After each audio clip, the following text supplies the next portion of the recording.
We're talking Giants every day.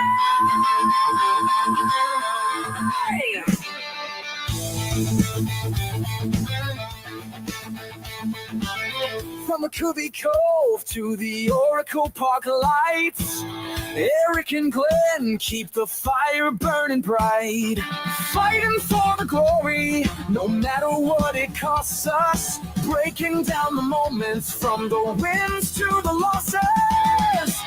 Giant Sports Talk, we're here for the ride.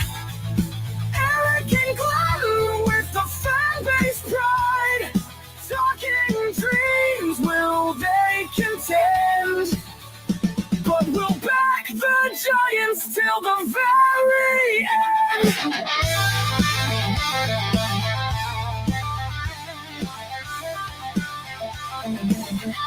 Let's go, Giants! Yes! Yes! Yes!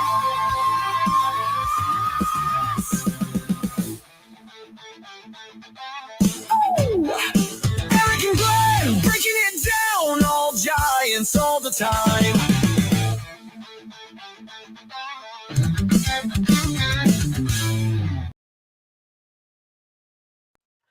All right, what is up, everyone? Welcome to Giant Sports Talk Live here on this Sunday night, January 5th. Hopefully everyone is having a fantastic or had a fantastic Sunday and are enjoying their Sunday evening. The new week is upon us, so hopefully everyone had a good night today. Guys, I had absolutely no idea what to talk about tonight because there's no news, guys. When there's no news, man, how do I come out here and talk, man? I've exhausted almost every damn topic that can be exhausted. Maybe you'll have to get a little bit of redundant, but hey, just come on here. We'll just talk some baseball. You guys can direct the direction that this the channel will take today. So we should have some fun. Ask questions. We'll talk about it. I could throw the link out there for anyone who wants to come on here and talk. What do we got here? Did Eric go to the Yankees? What are you talking about, man? Come on, Ace. But yeah, go for it, man. Ask whatever question you want. I even put in the description, man. You guys got a history question. I'll go down that road as much as I possibly can. It's not going to be anything crazy, but yeah, whatever. We're just gonna chat again. Want to thank Richard Cookerly for that intro song for Giant Sports Talk Live. The guy is awesome. He goes by Riff Monkey on Suno. Let me just show again. I just want to shout him out with this stuff. There you go, Riff Monkey. Go check him out, Suno AI, and then he's got a bunch of different. Oh, look, the 209 click. Interesting. Richard, where are you from, man? I grew up in the 209, so just want to know, Richard, if you're out there. All right, what do we got here? WWE on Netflix is about to happen, and it's going to be awesome, says Eric. That's tomorrow, right? A signing during the stream would be money. That would be fun. Cubby, that would be absolutely fantastic. Be able to talk about some baseball in the middle of the show would be freaking awesome. We'll see what happens. It's only 8:00 Pacific, so you never know. Maybe something could come down. Maybe we get some Giants news, but who knows, man? Yeah, it's okay. Gotcha. Man, I remember back in the day when, what was it? WWE was announcing, we're going to go on, what was it? Spike TV. Remember that? I think they left USA and then they were going to go to Spike TV. I remember that announcement back in the day. Man, what's up, RJ? What's up, Alex? I see all the normals out there. I see Crash Cola's in here. Will B, my good buddy Will B is out there. Benji, C. Davis. I already mentioned Cubby. Got Paws out there. Our friend from across the pond, Highlander. Hey, real quick, is it Graham? If I say Graham, is that correct? Or give me a phonetic. If it's Graham, then just give me a thumbs up. If it's not, just give me the phonetic. Just like you had to give me with the Orkney Islands. I'll make sure I get it. All right. What's up, Toby? I see Toby's out there as well. It is Graham. Okay. Right on, dude. Cool. Got it right. Sometimes, man. Do I ever participate in the MLB trade rumors chat? I did in the past. But I haven't done that in a while. Pronounced like Graham. Okay, fair enough. Graham Highlander. There we go. All right. What do we got going on here? Guys, there is absolutely nothing baseball related today, man.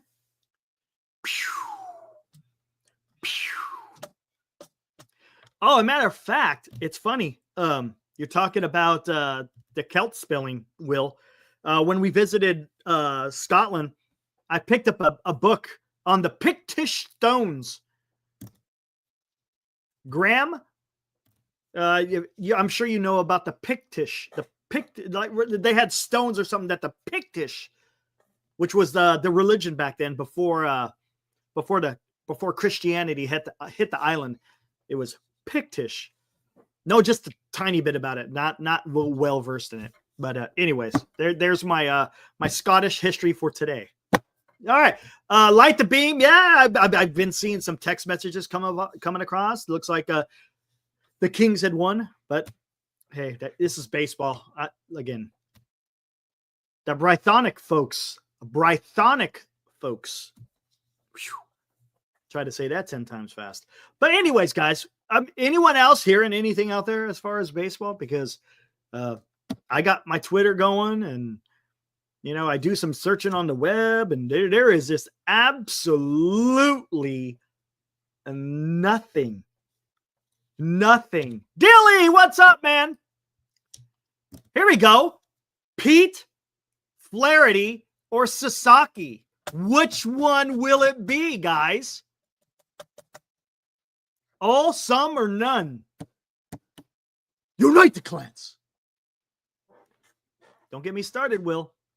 Yeah, I know it's a movie. I get it. But boy, it gets you pumped up, right? Unite the clans. So who is it going to be? Guys, let me hear. Let's hear you in the chat. Chat, you're going to have to direct me, man. You're going to have to point me in the right direction. You point me in the right direction, and I'll stay on here. If I get no freaking participation, it might be a short night. Here, let me see what. Again, let's answer that one first. Let me put Robert in the hopper. Yeah, I saw about the Yoan Makata. Yeah, I saw that one. Let's see. Okay, there's that one. Arson Judge. Okay. All right, let's start with that one. Guys, what do you think? Dilly poses a question. Pete, Flaherty, or Sasaki? Which will it be? Robert, I got your question, and I will answer it after we talk about Dilly's question here first. I got you in the hopper, man. I got you in the hopper. Eric says Alonso and Roki. You saw a thing that said maybe Yaz and Lamont get traded to the Astros. I'm guessing. Dilly, I'm gonna take a stab at this. I'm guessing it's just for international money, right? They ain't getting a player for that, right? They're not getting a player for that. That Alex doesn't surprise me. Doesn't surprise me, to be honest with you.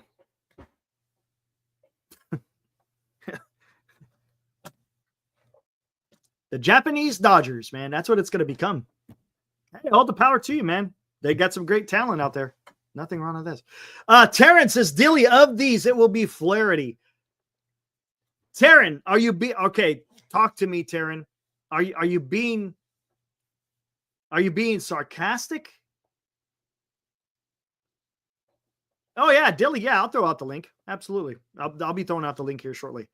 Are you being pessimistic, or is that what you really think it's going to be? I know Giants fans tend to lean towards the pessimistic side. Yeah, absolutely. I'll throw the link out there, guys. Just give me a minute. We'll get all settled here. Which one will it be?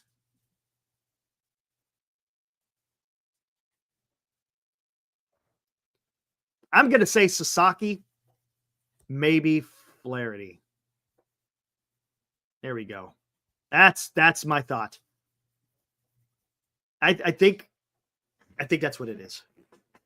I don't think they want to give up a damn. It's either going to be Flaherty or they trade for a pitcher, right? I don't know if they want to risk losing 2 more draft picks. I don't know. Get Pete on here to push the Pete agenda. There you go. Architect. It's not pessimistic when past results dictate our predictions, and so far this offseason is more of the same. Okay, Architect. Okay, I like that. That's fair. I could say that is a fair statement. Would you say Willie Adames falls into that category? I don't think so. Let's see what happens, guys. I know I keep saying that, but until the offseason is done, it's really hard. I get it. You missed on Burns. I thought they should have got Burns. But let's wait until the offseason is completely over, and then we can determine whether or not this was more the same as you articulated there, Architect, or it's something different. Let's see what happens. There you go, Robert. Which player and pitcher would you consider the best you ever witnessed? That's a good question. Best player and pitcher that I've ever witnessed.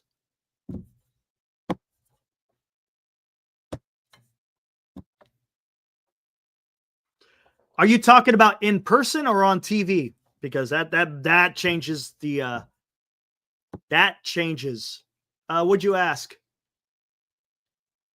Cole, retype your question. And I'll get you in the hopper there.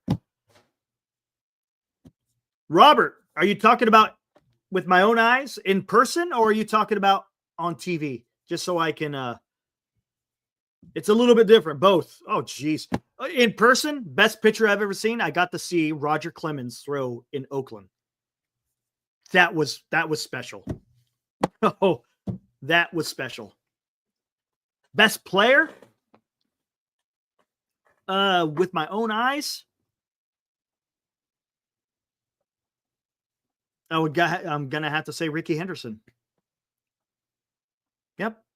So the Rocket, Roger Clemens, and Ricky Henderson. Very good. Will. Terrence says King Griffey Jr. and Randy Johnson. All right. There you go. Oh, on TV? Well, then that's a whole different story, man. Best pitcher I've ever witnessed on TV? Goodness, man. Ever witnessed on TV? Man, that could go so many different ways. I'm just going to stick with what I've seen in person because there's so many. Because everyone's seen clips of different pitchers. Nolan Ryan is up there. Absolutely. Bob Gibson. Bob Gibson is up there. Of course, on TV, man, Barry Bonds, man. You could even say Willie Mays because he was a little bit on TV. But as far as majority, because look, TV was just in its infancy when Willie Mays was out there doing his things. So, yeah, you could say Willie Mays, Barry Bonds right there, man. 1A, 1B. There you go. All right, what else we got here? Thanks, Robert. Arson. If we could get a free agent out there right now besides Sasaki, who would I pick? Ooh. I'll stick with this. I think Bregman. Bregman is the guy I want to get for a free agent. The ones that are the only few that are out there, I would have to say Alex Bregman. That's where I'm going to go with that one, Arson. All right, Cole. What about some trades? Yeah, we've been talking about that, haven't we?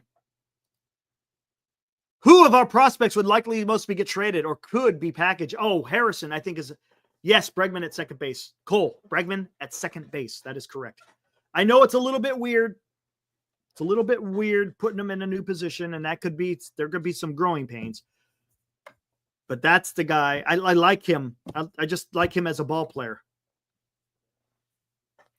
But the prospects most likely to be traded, if it depends. It depends. Yeah, I've seen videos of Juan Marichal. Yeah, he's special too, no doubt about it.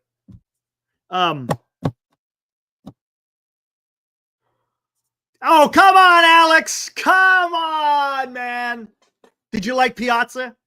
Come on. Did you like Mike Piazza as a Dodger? Come on. Come on, man. Come on, Alex. Come on, man. Come on. Did you like Eric Gagne? Did you like Eric Gagne? Come on, man.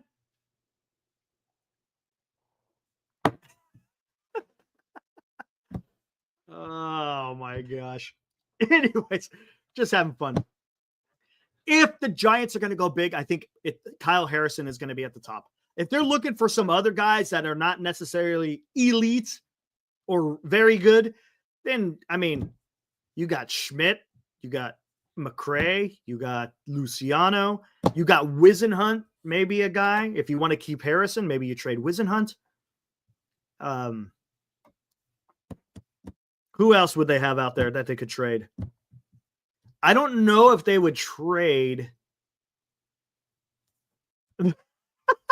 So, okay, gotcha. I see you, Alex. So he was great with the Dodgers, but with the Mets, yeah, then he was. Come on. Oh, it's all fun and games, man. But yeah, so there you go.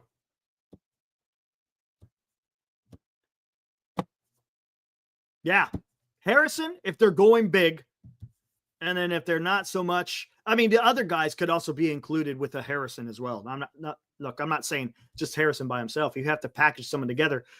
Yeah, Luciano, McRae, Schmidt, I don't know, Wisely.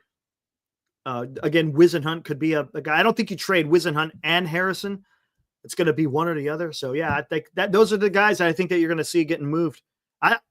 I don't see them moving Matos. Matos is just, well, there you go. You know what? RJ. Sir, yes. They have been cheaters in baseball since the inception of the game. Some of them are in the Hall of Fame. Let's not, you know what? 100%. Like, guys, if you guys want to go down this road, we can. It could get a little bit spicy, but let's talk about it. Yeah, the history of the game. Look, in any professional sport, right? Any professional sport, there is going to be some level of impropriety for that desire to, whether it's a desire to win or a desire to get that big contract. But come on. Stealing signs. Did you know? I'm trying to remember. There's supposedly in the Polo Grounds, there was a man manning a freaking telescope to steal signs.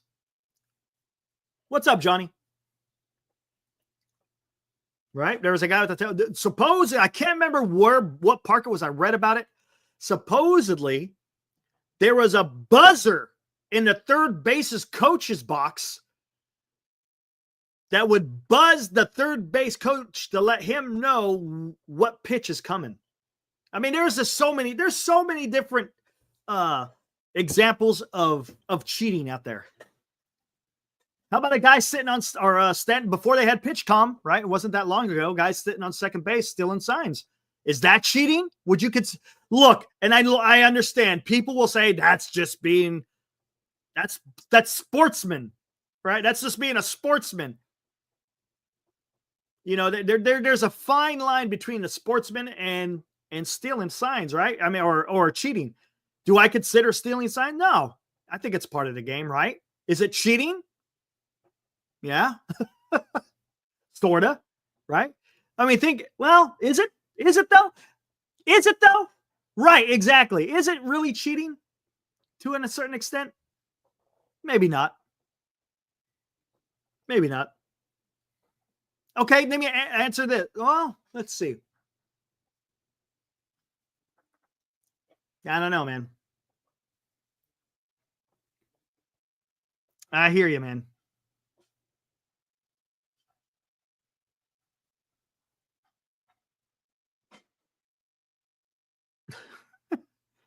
Will Clark, a person who did it in 1989. Oh, Justin, you were there in 89?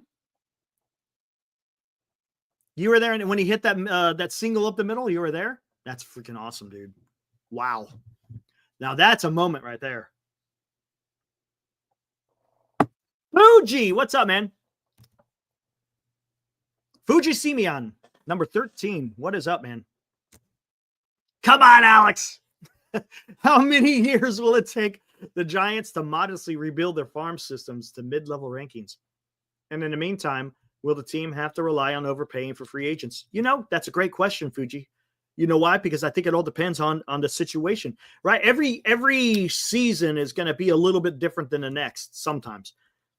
And you're gonna have to if you're building your team, you're gonna have to take different directions given the means that are before you. In other words, if you don't have a farm system that's necessarily strong, you're gonna have to rely either on a trade or on free agents to make your team competitive. When you start hitting on that farm system, then you don't have to rely on free agents and the trades as much, you know, or I should say not as aggressive. So it all depends. That's dependent, right? Depending on the situation of your club, you may have to rely on a lot of free agents. You may be able to rely on your farm. Now, as far as your first part of your question, talking about when do you think I think it's going to take them just a little while. Remember, Buster Posey hasn't even had a draft yet. And what's up, German Wattweiler? How's it going, man?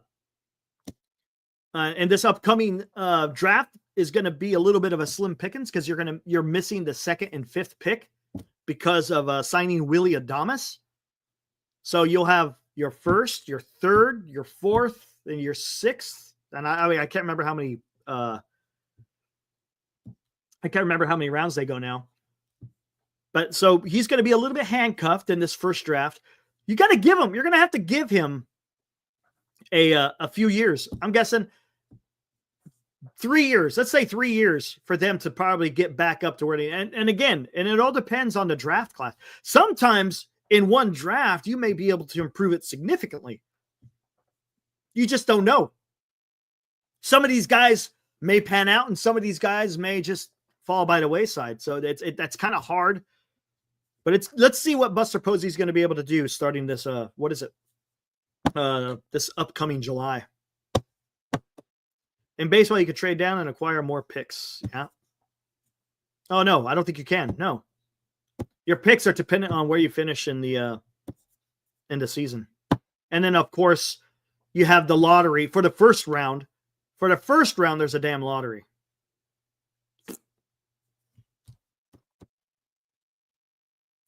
Red Dog. No teams really value our prospects. You got to be careful with that. Red, I don't know if you were with us yesterday, but I kind of talked about this. No, Mike, this isn't it. If this is it, remember that? Hey, Mike, you remember Huey Lewis in the news? If this is it, I can't remember the rest. That's all I could. That's all I got, man. Anyway, Red Dog, back to your question. The New York Yankees were ranked 29th in the farm system rankings that just came out again, according to Bleacher Report. And they were able to get 2 trades done, Red. They were able to get Devin Williams from Milwaukee, and they were able to get Cody Bellinger from the Cubs. So how are they able to do that if their farm system was ranked so low? I be careful on those narratives, Red Dog. Look, if there is a trade to be commenced, right? The Giants are going to reach out to whatever club of the player that they're interested in. The club will then say, all right, let's see what you got over there. And are they looking at they're not looking at your ranking. They're not saying, oh, this team is ranked 30th. according to look, I don't think if you're calling the Toronto Blue Jays, for example, they're not looking at this and going, yeah, I'm looking at Bleacher Report, and Bleacher Report is telling me you're ranked 30th. I don't think that's what's happening. I don't think that's what's happening. They're going to look at what you have. They're going to say, we like this guy, this guy, this guy, and this guy. And the Giants have to go, I don't know. And then the Toronto Blue Jays could say, okay, well, never mind then. So you just be careful in that narrative, because I don't think it's just Eldridge or nobody. It can't be, man. It can't be. Just be careful. And you got to remember, you could trade major league talent, because Harrison is not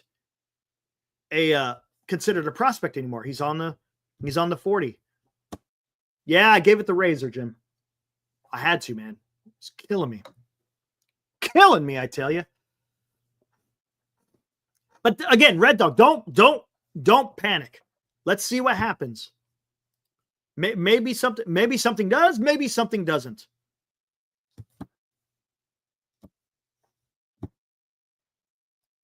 What's up, Justin? He goes, Eric, will your win-loss change if they don't trade or add any more free agents? I think as they're currently constructed, this is me, guys, as they're currently constructed, according to Eric from Giant Sports Talk Live, I think they're mid 500, man. Either it could be a couple of games above or a couple of games below. That's where the Giants will be as they currently sit. I get you, Mike. It's okay to be impatient, man. That's a normal human emotion. It's okay. Let's see what happens. That's where I'm standing, Justin.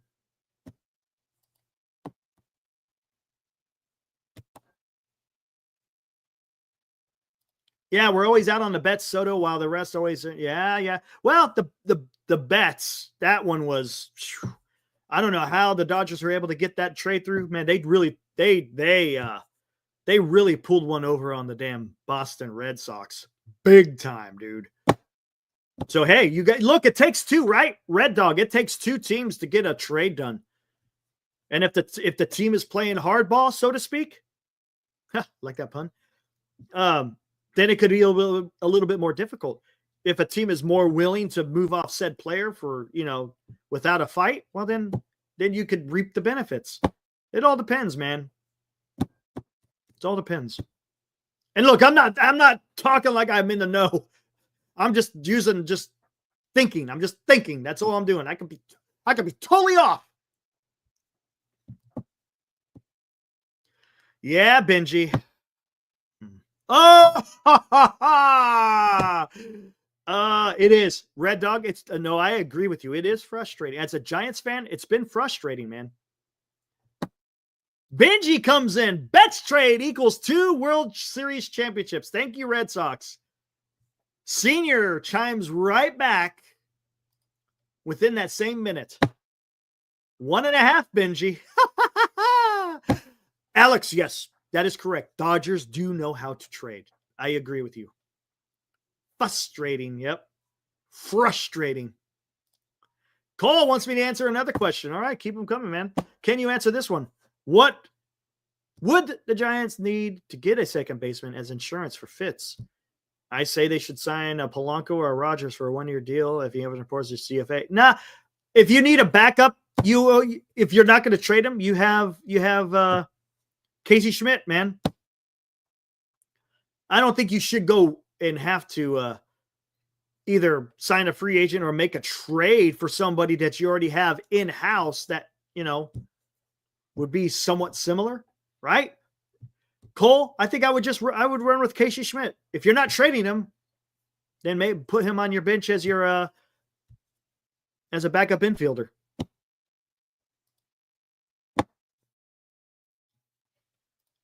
Mike. Man, remember, hey, Mike, let's have a talk here, Mike. It wasn't that long ago, a few months ago. I'm the one that was up in arms and heaping and hollering and standing on my desk and just getting nuts, right? about the Giants, so to speak. And now I'm saying, let's see what happens. And it sounds like now you are kind of getting a little bit frustrated. Yes, I did, Mitt. What happened, Mike? Look, let's see what happens. This is Buster Posey's first offseason. While we can't make excuses, we still got to see what he could do because it's his first time. He hasn't done this before. And I'm sure he is inundated with a lot of information overload, so to speak. So let's see what happens, man. Took his oh, that's what you meant. Oh, got it now. Okay. Ace, I see where you're going with that. I got you now. Good play. I didn't even, dude, right over my head. Ace. Usually I'm pretty good on the uptake. That one, I whiffed. I whiffed pretty bad on that one. I get what you're saying because of the shave. That's what he's talking about. Talking about the shave. Yankees. Got it. I got you, Ace. I got you. Robert, who do you think Posey has complete autonomy regarding trades and signing free agents? I think he does. I think the only thing that he doesn't have autonomy on is if you're signing said free agent, he may have to go to, even though he's an owner, Ace Atheist. Ace Atheist said it in the very beginning of the show, Alex.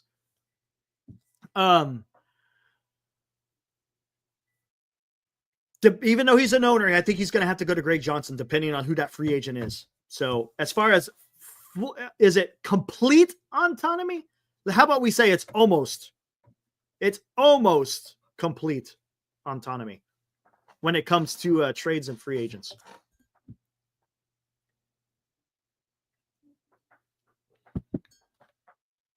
What do we got? What do we got here? Taryn, yep, that's kind of what I'm trying to say. Look, the problem is, Taryn, and I get it. What's his ownership percentage? It's like 1% or something like. It's very little.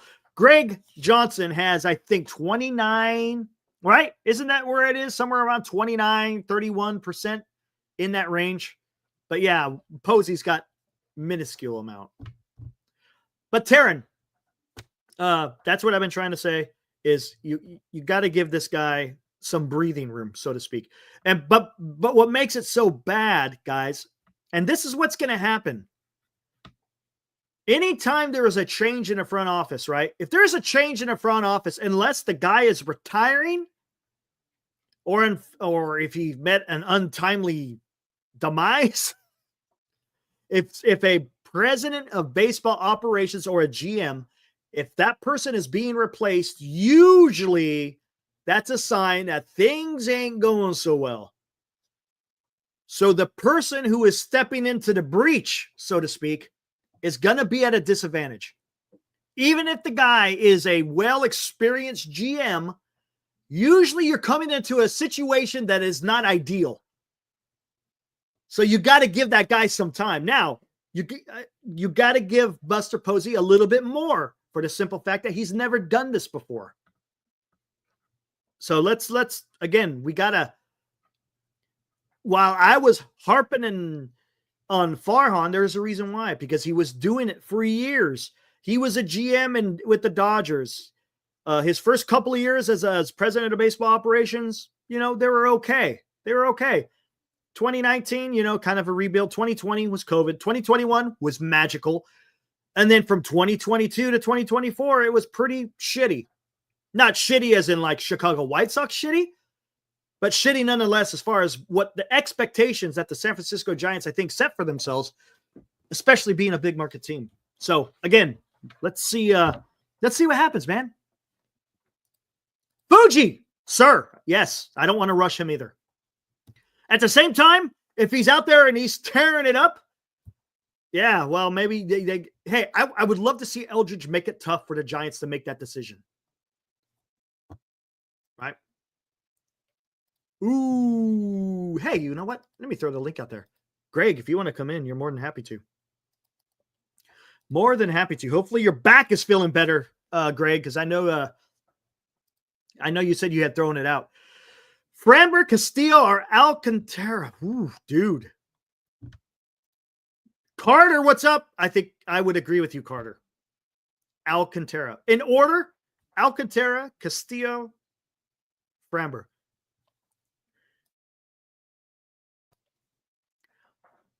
There you go. Yeah, Castillo is good. Alcantara, dude, that guy is a horse. That guy will throw you innings, and he's a fantastic freaking pitcher. I would love to have Alcantara. Luis Castillo, fantastic pitcher. Strikeout guy. Would love to have Luis Castillo. Framber Valdez, he's okay. Hell of a ground ball pitcher, and that will work fine with the way the Giants are set up. Big ground ball pitcher, he would be okay too. Salsa Calabero. Walt Disney did a cartoon on the 3 Caballeros. See that? Little Disney history. Having 29 owners shouldn't be an issue. 5 to 6, call the shots. If the other owners don't like it, they could sell. The 29 owners thinks is overblown. And yes, sir, that is correct. That is correct, guys. 100%. 100%. I think the massive amount of owners is overplayed because ultimately it is Greg Johnson's call. He is the final guy that will bless anything.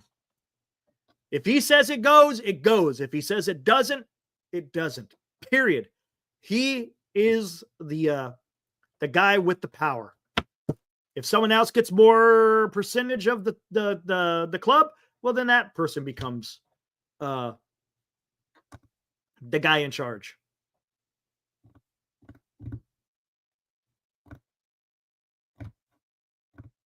As we used to say in Air Force, the head MFer in charge. The head MFer in charge.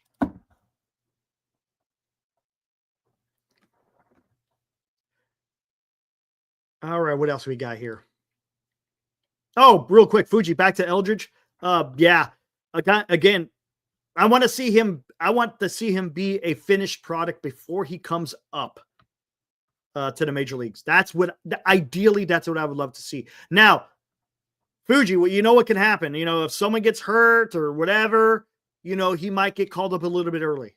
And I understand that. You know, circumstances may happen. But ideally, I would love him to be a finished product if before he comes up to the major leagues, man.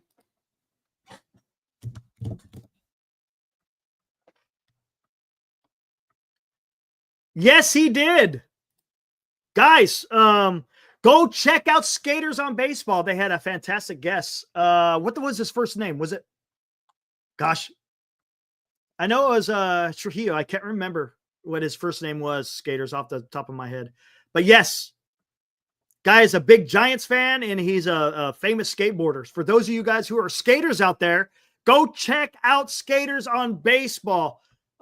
You know what? Not just skaters. If you're a freaking San Francisco Giants fan, Tony Trujillo, that's what it was. Thank you, Greg. Go check it out. They aired that segment earlier today. Great interview. I'm telling you guys, go check out Skaters on Baseball. They do a great job. Their production, their interviews, and of course their observations on the San Francisco Giants, man. It's awesome. Go check it out, man. I tell you what, that's something that I really like. Thrasher Skater of the Year. There you go. That's what Tony Trujillo was. That's what he earned. You don't win those things. You earn them with your talent. But again, one thing I love about the San Francisco Giants YouTube community, dude, guys are out there bringing it. Different, you know, there's different ways they go about giving that information, but it's nonetheless, it's all really good information. Again, Skaters on Baseball. Check it out, guys. What's up, Dilly? What's up? It's going, man. Who's it gonna be? There it is. I see Roki, I see Pete, and I see Jack. Yep. Roki, Pete, and Jack. I don't know where I'm at. Well, I don't want Flaherty. I out don't of want to. those three. And maybe we're being I'd harsh rather on the them guy, trade. but yeah, I'm not.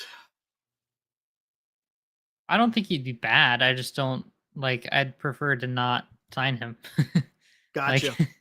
I'd rather not. And I don't know that Posey's all that high on him either.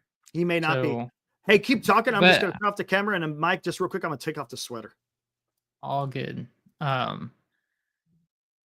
I really liked the question of Alcantara, Castillo, or Valdez. That's a good 3-punch combo right there. Because they're kind of like on the same tier of pitcher. Okay. I really like Valdez. He would just fit so well into this pitching staff and like the philosophy of ground ball pitching and all that kind of stuff. He is just, and he's a dog too. He goes out there and pitches deep into games and all that kind of stuff. I'm going to see I think something. he'd be fantastic on the Giants, especially at Oracle Park. Okay, I'm going to see something. What is. He is a rental. That's the only problem. Ooh, Jack Flaherty. Last year, 34% ground ball rate, 31% fly ball rate. He's going to give up dingers, man. Now, don't get me wrong. The guy's still pretty good. I'm just looking at stuff that is maybe important to Buster, because considering if you got Willie Adames and Matt Chapman, and you know what I'm saying, if you're getting these guys, yeah, then why would you get a pitcher that you're getting a pitcher that is going to the strengths of the club? Yep. So yeah, Jack Flaherty, man. Again, maybe we're picking on the guy, but now how about this? What would you, if the Giants do get Roki Sasaki, would you be okay if they get Flaherty after that? Or just no? Absolutely. But at that point, I don't think you would need to. I don't think you would need to either, because I think he's looking for a 45 They would rather year, spend. Yeah, they'd rather spend that money on a bat at that point. Right. If they were to spend the money on a bat or anything at that. Right. So this is where I'm at. Alcantara, he's very good, obviously, and has been very good for a long time. He would be cool to get, but let me take a look. And I mean, I guess the Marlins, he's a free agent in 2027. I believe so. Yeah, they get 2 years of control with him. Yeah, they have a team option. Oh, I didn't know he was that much of a. He's a ground ball pitcher, dude. Last year, 51.2. 51.2. He has an average of a 50% ground ball rate. That's not so bad. Yeah. That's not so bad. I'm going to look up Luis Castillo. Is that who you're going to go with next? Yeah. Well, he's intriguing to me because he's a free agent in 2028. Yeah, he's got a lot more control. It's going to cost you more. Which I kind of like that. I kind of don't mind that. Because you're getting him right. Right. Go ahead. Like, you're getting him basically, like, you wouldn't want to re-sign him after this contract is over. Like, they wouldn't be in the market to go and be like, oh, he's a free agent in 28. Oh, I think I'm going to go and sign him. No, it's like you would get him now and then you just have him until the end of his contract and then he would just fade into the background. Whereas like Valdez, you're kind of in an awkward spot because he's he'd be 31 at the end of next year or creeping up on it or something like that.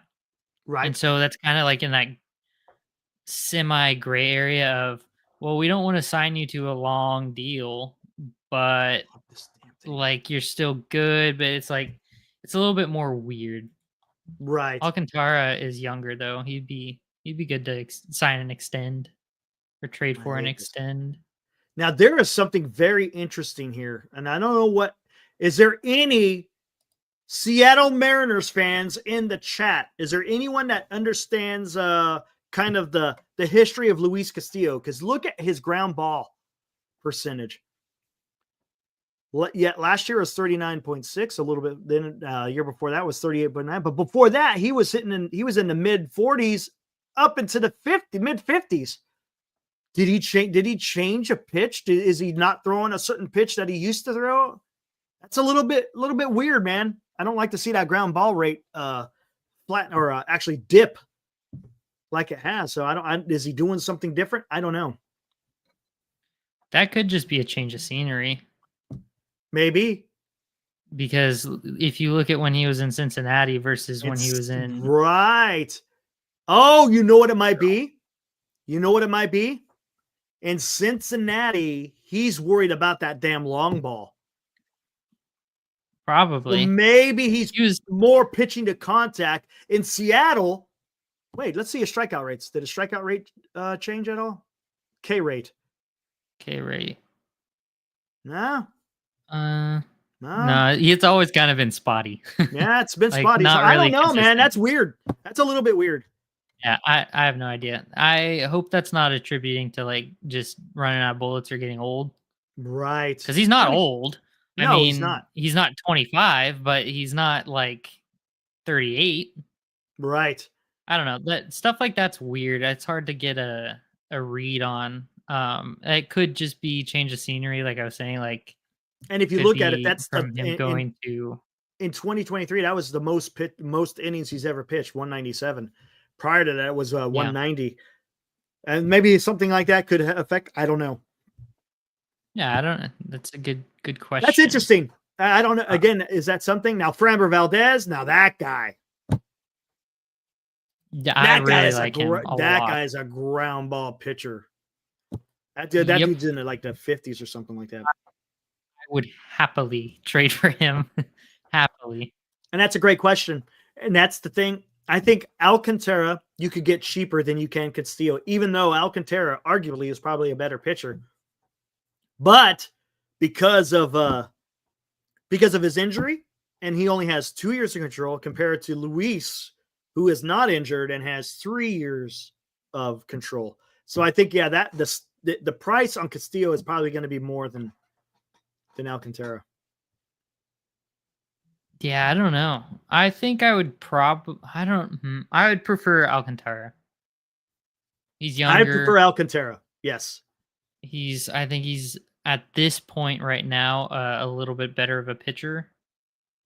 And I think just his age alone, because you could think about, I'm always in the mindset of trying to sign or trade for and extend people. And I would be more willing to do that with him than with Castillo, just based on age alone. Valdez, I would sign and extend. I would love to see Valdez on this team. Like him and Logan Webb, we could just be the greatest ground ball team of all time. Yeah, absolutely.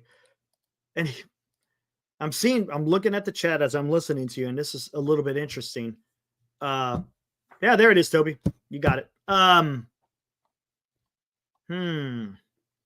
Daniel. Actually, no. What is it? Highlander Graham says Mariners need bats. Mariners want future prospects. And I mean not MLB ready ones. There was someone else that said something. Where is it? Here's another. Are you talking about trades? No, there was something else. Oh, another good one here. Do you have the chips for Castillo? I don't know if the Giants do, man. I don't know, because they could use. I know you would definitely throw in Lamont into a deal for that, because they could use him for sure at first. And because I still don't know who their first baseman is. Like, I don't know. And here's another question. Oh, by the way, Will's yelling at you, Dilly. He's yelling at you. He goes, "What crop is in season? I'll trade you edibles." I don't even know what that means, but that's okay. Christian, he does not want former Astros or Dodgers. Here's a question. I'll bring in Toby. We talk about these trades, but what are you willing to give up? The Giants got something, man. It's not like they're in a dearth. Again, I'll use the example of the Yankees. If the Yankees could get trades done, I don't know why the Giants can't. And now you got to remember, they're going to have to trade from the 40-man if they want to get something big done. But as far as like their farm, yeah, I mean, it's not impossible. Is it more difficult? Absolutely. I don't know. What's up, Toby? Hey, how's everyone doing? It's good, man. How you doing tonight?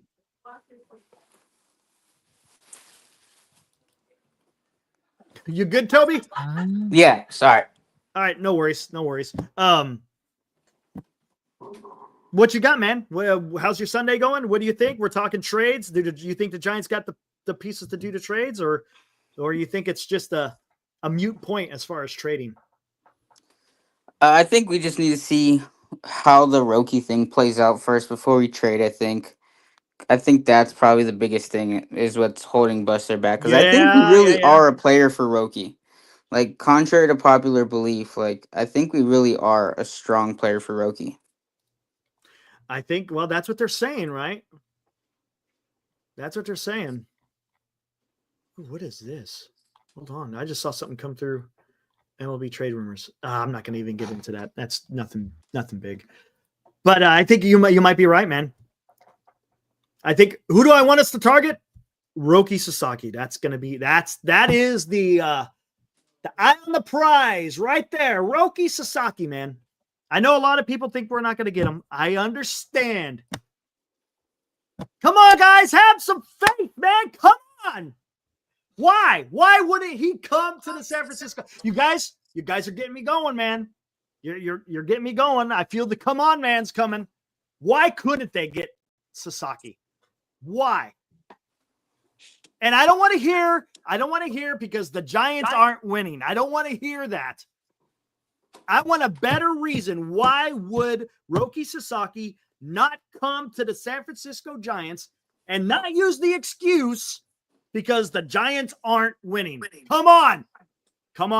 I want to hear some valid points. Look, if you're going to go out and say, no way Giants are getting Roki Sasaki, you got to be able to come here and back it up. I don't want to hear because the Giants aren't winning. I want more. I want more than that. As a tired excuse, like Ohtani went to the Angels for God's sakes, and they haven't been to the playoffs in years. Like that's a tired take. Like, why would Ohtani go to the Angels? Right. So it's the same thing. Like, yes, like, do you want to go to the best position? Like, yeah, that would be nice. It's not the NBA to where like, oh, I need to go to the best position and I could win a championship and just join a super team. It takes more than that. I'm going to tell you something. We're getting nuggets in what Roki Sasaki wants. And you know what I haven't heard? I want to go somewhere where it's warm. I want to go somewhere where I'm going to win a World Series. Look, is that the ultimate goal? But is he coming out and saying that? No. Does it mean he doesn't? No. I get it. But what he has said is he wants to challenge himself. He wants a club who is going to help him develop. He's looking for a club that is going to communicate with him effectively. All right.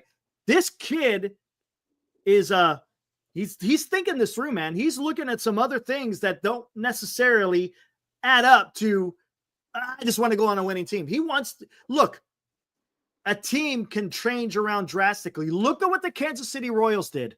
They lost 100 games in 2023. Last year, they won their division in 1 year. Come on, guys. Come on. And I'm going to tell you, okay, I see people, he's going to go to the Dodgers. When's the last time the Dodgers have developed a starting pitcher? Tell me. I'll shut the hell up if you could tell me the last time the Dodgers developed a starting pitcher. Oh, Mitt Lab. Come on. When is the last time the Padres have developed a starting pitcher? Walker Buehler for the Dodgers. Yep, had 2 Tommy Johns. Yep. Gavin Stone, didn't he have a Tommy John? Trevor May, I think he had a Tommy John. I'm just saying. There's no pressure on the Dodgers, yeah. But tell me, if he's looking to be developed, when's the last time the Padres have developed a starting pitcher? Padres. Jake Peavy. Okay. How long ago was that, PMG? Jake Peavy. Boy, we're going back a ways, aren't we? I'm telling you. So as far as developing, yeah, the Padres, I think, fall by the wayside, guys. As far as if you want to develop.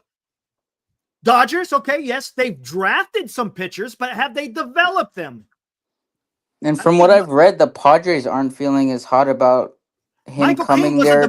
Michael King was developed by the Yankees. By the Yankees. Musgrove, I think, was traded to the Padres. Where did he go from? Pirates. Thank you. There's more pitching places to go to as a prospect. Hey, Alex, no. Matt Cain didn't have any arm issues. Madison Bumgarner, no arm issues. Tim Lincecum, he wore down because of his mechanics, and that was his hip, not his arm. Logan Webb. You could say Brian Wilson, he blew out his arm. Okay, he's a reliever. What other starting pitcher out there that hasn't had quote unquote arm issues? Dodgers have drafted and developed, and guess what? They've also have had arm issues. Look, am I saying they can't develop? That's not what I'm saying. All I'm saying is it's not a clear-cut, what do you want to say? A clear-cut conclusion that he is automatically going to go be a Dodger or a Padre or even a Giant. All three of those teams do have a legitimate shot. But if I'm going to go by the criteria that has been said by Joe Wolf, who is his agent, he wants to be challenged and he wants to have a team that's going to develop him. All right, let me bring in Carter. What's up, Carter? Clayton Kershaw. Okay, how in long like ago 2007. Yeah, when was that? Fair. Come on. That's totally fair. No, but he is still pretty good. Okay, you got one. Okay. Yeah, one. To be fair, that's only one. Just one. Get ready for disappointment? All right, cool. I mean, it's just I think with Roki Sasaki, we would be a good team for him. Pepio's in Tampa Bay right now. Yeah, Pepio's in Tampa Bay because they traded him. They didn't develop him that much. Okay, all I'm saying, listen to me, guys. Listen to me. All I'm saying is you can't automatically say the Giants have zero chance because that's not right, guys. There is a chance. Am I sitting here in this chair talking to you saying that, yep, Roki Sasaki's going to be a Giant? That's not what I'm saying. What I'm saying is the Giants got just as a higher percentage of a chance to sign him than any of the other ones, man. Come on. Don't underestimate what the San Francisco Giants can do for Roki Sasaki, man. That's all I'm saying. That's all I'm saying. If he doesn't choose any of the NL West teams, he's going to Seattle. He might. They develop pitching better than any team in the league right now. What, them in Tampa Bay? Yeah, them in Tampa Bay. Definitely. Yeah. Like, if you want development, and why would you go anywhere else if you want the West Coast? They have a little bit of Japanese connection, obviously. Yeah. And individuals. You know what? All I'm saying, the pressure won't be on him. He doesn't have to be the guy. They've got 5 the guys right now, so he could slot in. Bryce Miller I get it. Yeah. is a fantastic pitcher. You're looking at Castillo, Brian Wu, a local guy. Yeah. I mean, that's a great rotation. You're right. He doesn't have to be the guy. He's in the perfect situation, just slowly but surely, like ramping up his ability. Yeah. And they don't need to have him throw 200 plus innings or even 150 innings. They can have him throw, I don't know, what would be a good first year for him? 130 innings in his first year? I don't think 130 innings. Just start ramping him up slowly but surely. Maybe Yeah. as the year goes on, start bringing his innings down to a reasonable level. I mean, you don't have to push him too hard. Like you said, he's in the perfect situation. That would be great timing. He has protection all the time. Yeah. Steven makes a great point here. Not only that, you got out of all those 3 teams, Oracle Park is probably the best pitcher-friendly ballpark out of Dodger Stadium and Petco. Yeah, in the NL West, yeah, we definitely have the most 100%. pitcher-friendly stadium. Yes, No, most definitely. I mean, I think there's 2 pitcher-friendly stadiums in the conversation right now. It's Seattle and us. If he gets the opportunity in those 2 ballparks, he's in good shape. I mean, we look at those 2 opportunities. That's in good. They're in good. He's in good graces there. And also, just looking at all things considered, he's definitely going to go to a West Coast team. So that means many teams are off the table already. I think it's going to be between Seattle, us, the Padres, the Dodgers, and I think that's it. I don't think the Angels will be able to pony up for him. I don't think, but I don't think they have the money right now. I think the Angels want Flaherty. I don't know why, but I think Flaherty to the Angels. He wants to be in LA. I don't think he wants to come up to the Bay Area. I think he'll go to the Angels. They randomly spend money every other year for someone that won't make a difference for them. The Angels are a mess in that way. That feels like an Angels pick. I don't know why. That just feels very like quintessential Angels. Yeah. And the only baseball news that's been out there talking about the Angels, I guess supposedly Santander. Maybe I've heard Angels. I heard the Blue Jays made an offer for him. Yeah, Blue Jays, Tigers. Yeah, Angels. I heard that as well. And can Artie Moreno please sell the team? Like he was supposed to, and then all of a sudden Didn't he say he was going to, and then was like, psych. Yep. Just sell the team, man. Let somebody who actually cares about the game, who wants to be serious, run your team. Get out of here. Like, stop. Did someone really say Julio Urias? No, yeah. Someone said that. We don't talk about that guy. No. That ain't happening. Famous respecter of women. Yeah, Truly, that ain't happening. a paragon of family. He is not. He's not up there. I mean, he's not up there with Wander Franco, but he's not that far behind. Oh God, that was horrible. Jesus. Yeah, exactly. Oh. All right. Well, Will B wants to come in now. You coming in? You want to come in, Will? You ready?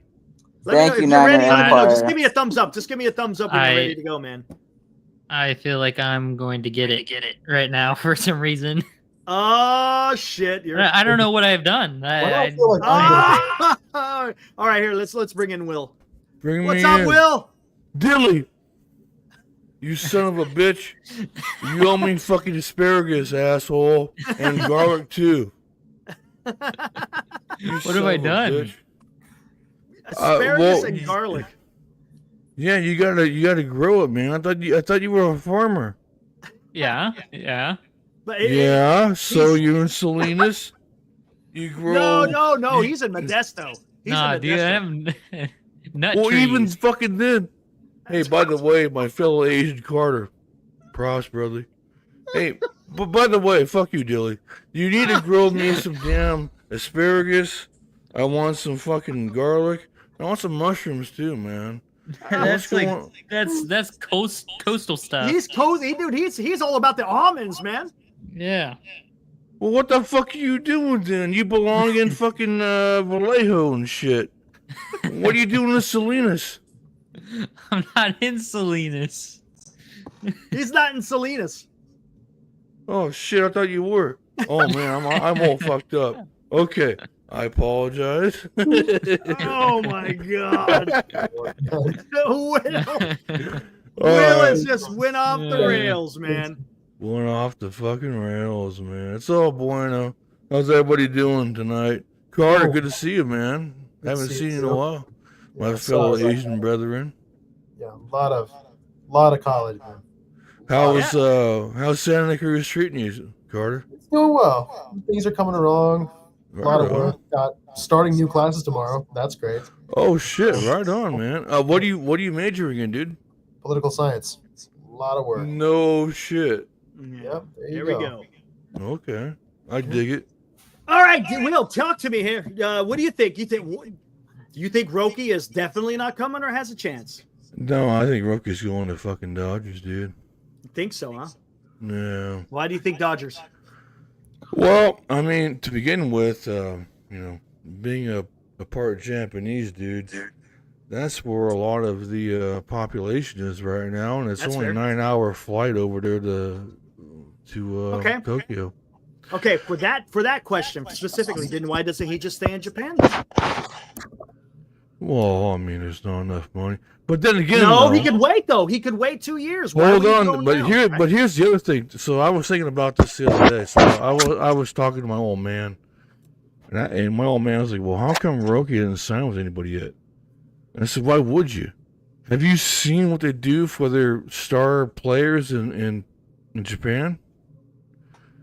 No, I don't know. I mean, they have hookers and everything. I mean, dude, I'm not okay. I mean, like we're going into the red room right now, but they have everything like that, dude. Like they have it all. What is going on? I don't Yeah, know. no. I mean, that's what it's. I'm being serious. It's what they have over there in Japan. It's a lot different over there than it is here.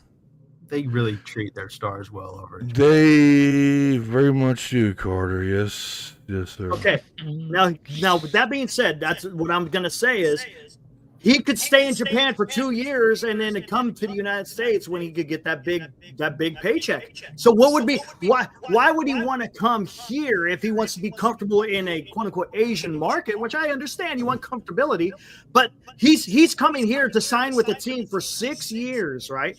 And he's given up a shit ton of money. We're talking about hundreds of millions of dollars he's given up. Right. So that's why I'm saying it. Now, I'm not. Look, am I saying that the Dodgers aren't a possibility? Of course they are. They're going to be at the top. You got Japanese teammates. There's no pressure, so to speak. But we don't know, man. It's going to be interesting to see how this pans out. 100%. You know, I mean, hey, motivation drives us all, right? So some people are motivated for money or motivated for trophies. Would you say that this kid is motivated to he wants to come out here and prove himself?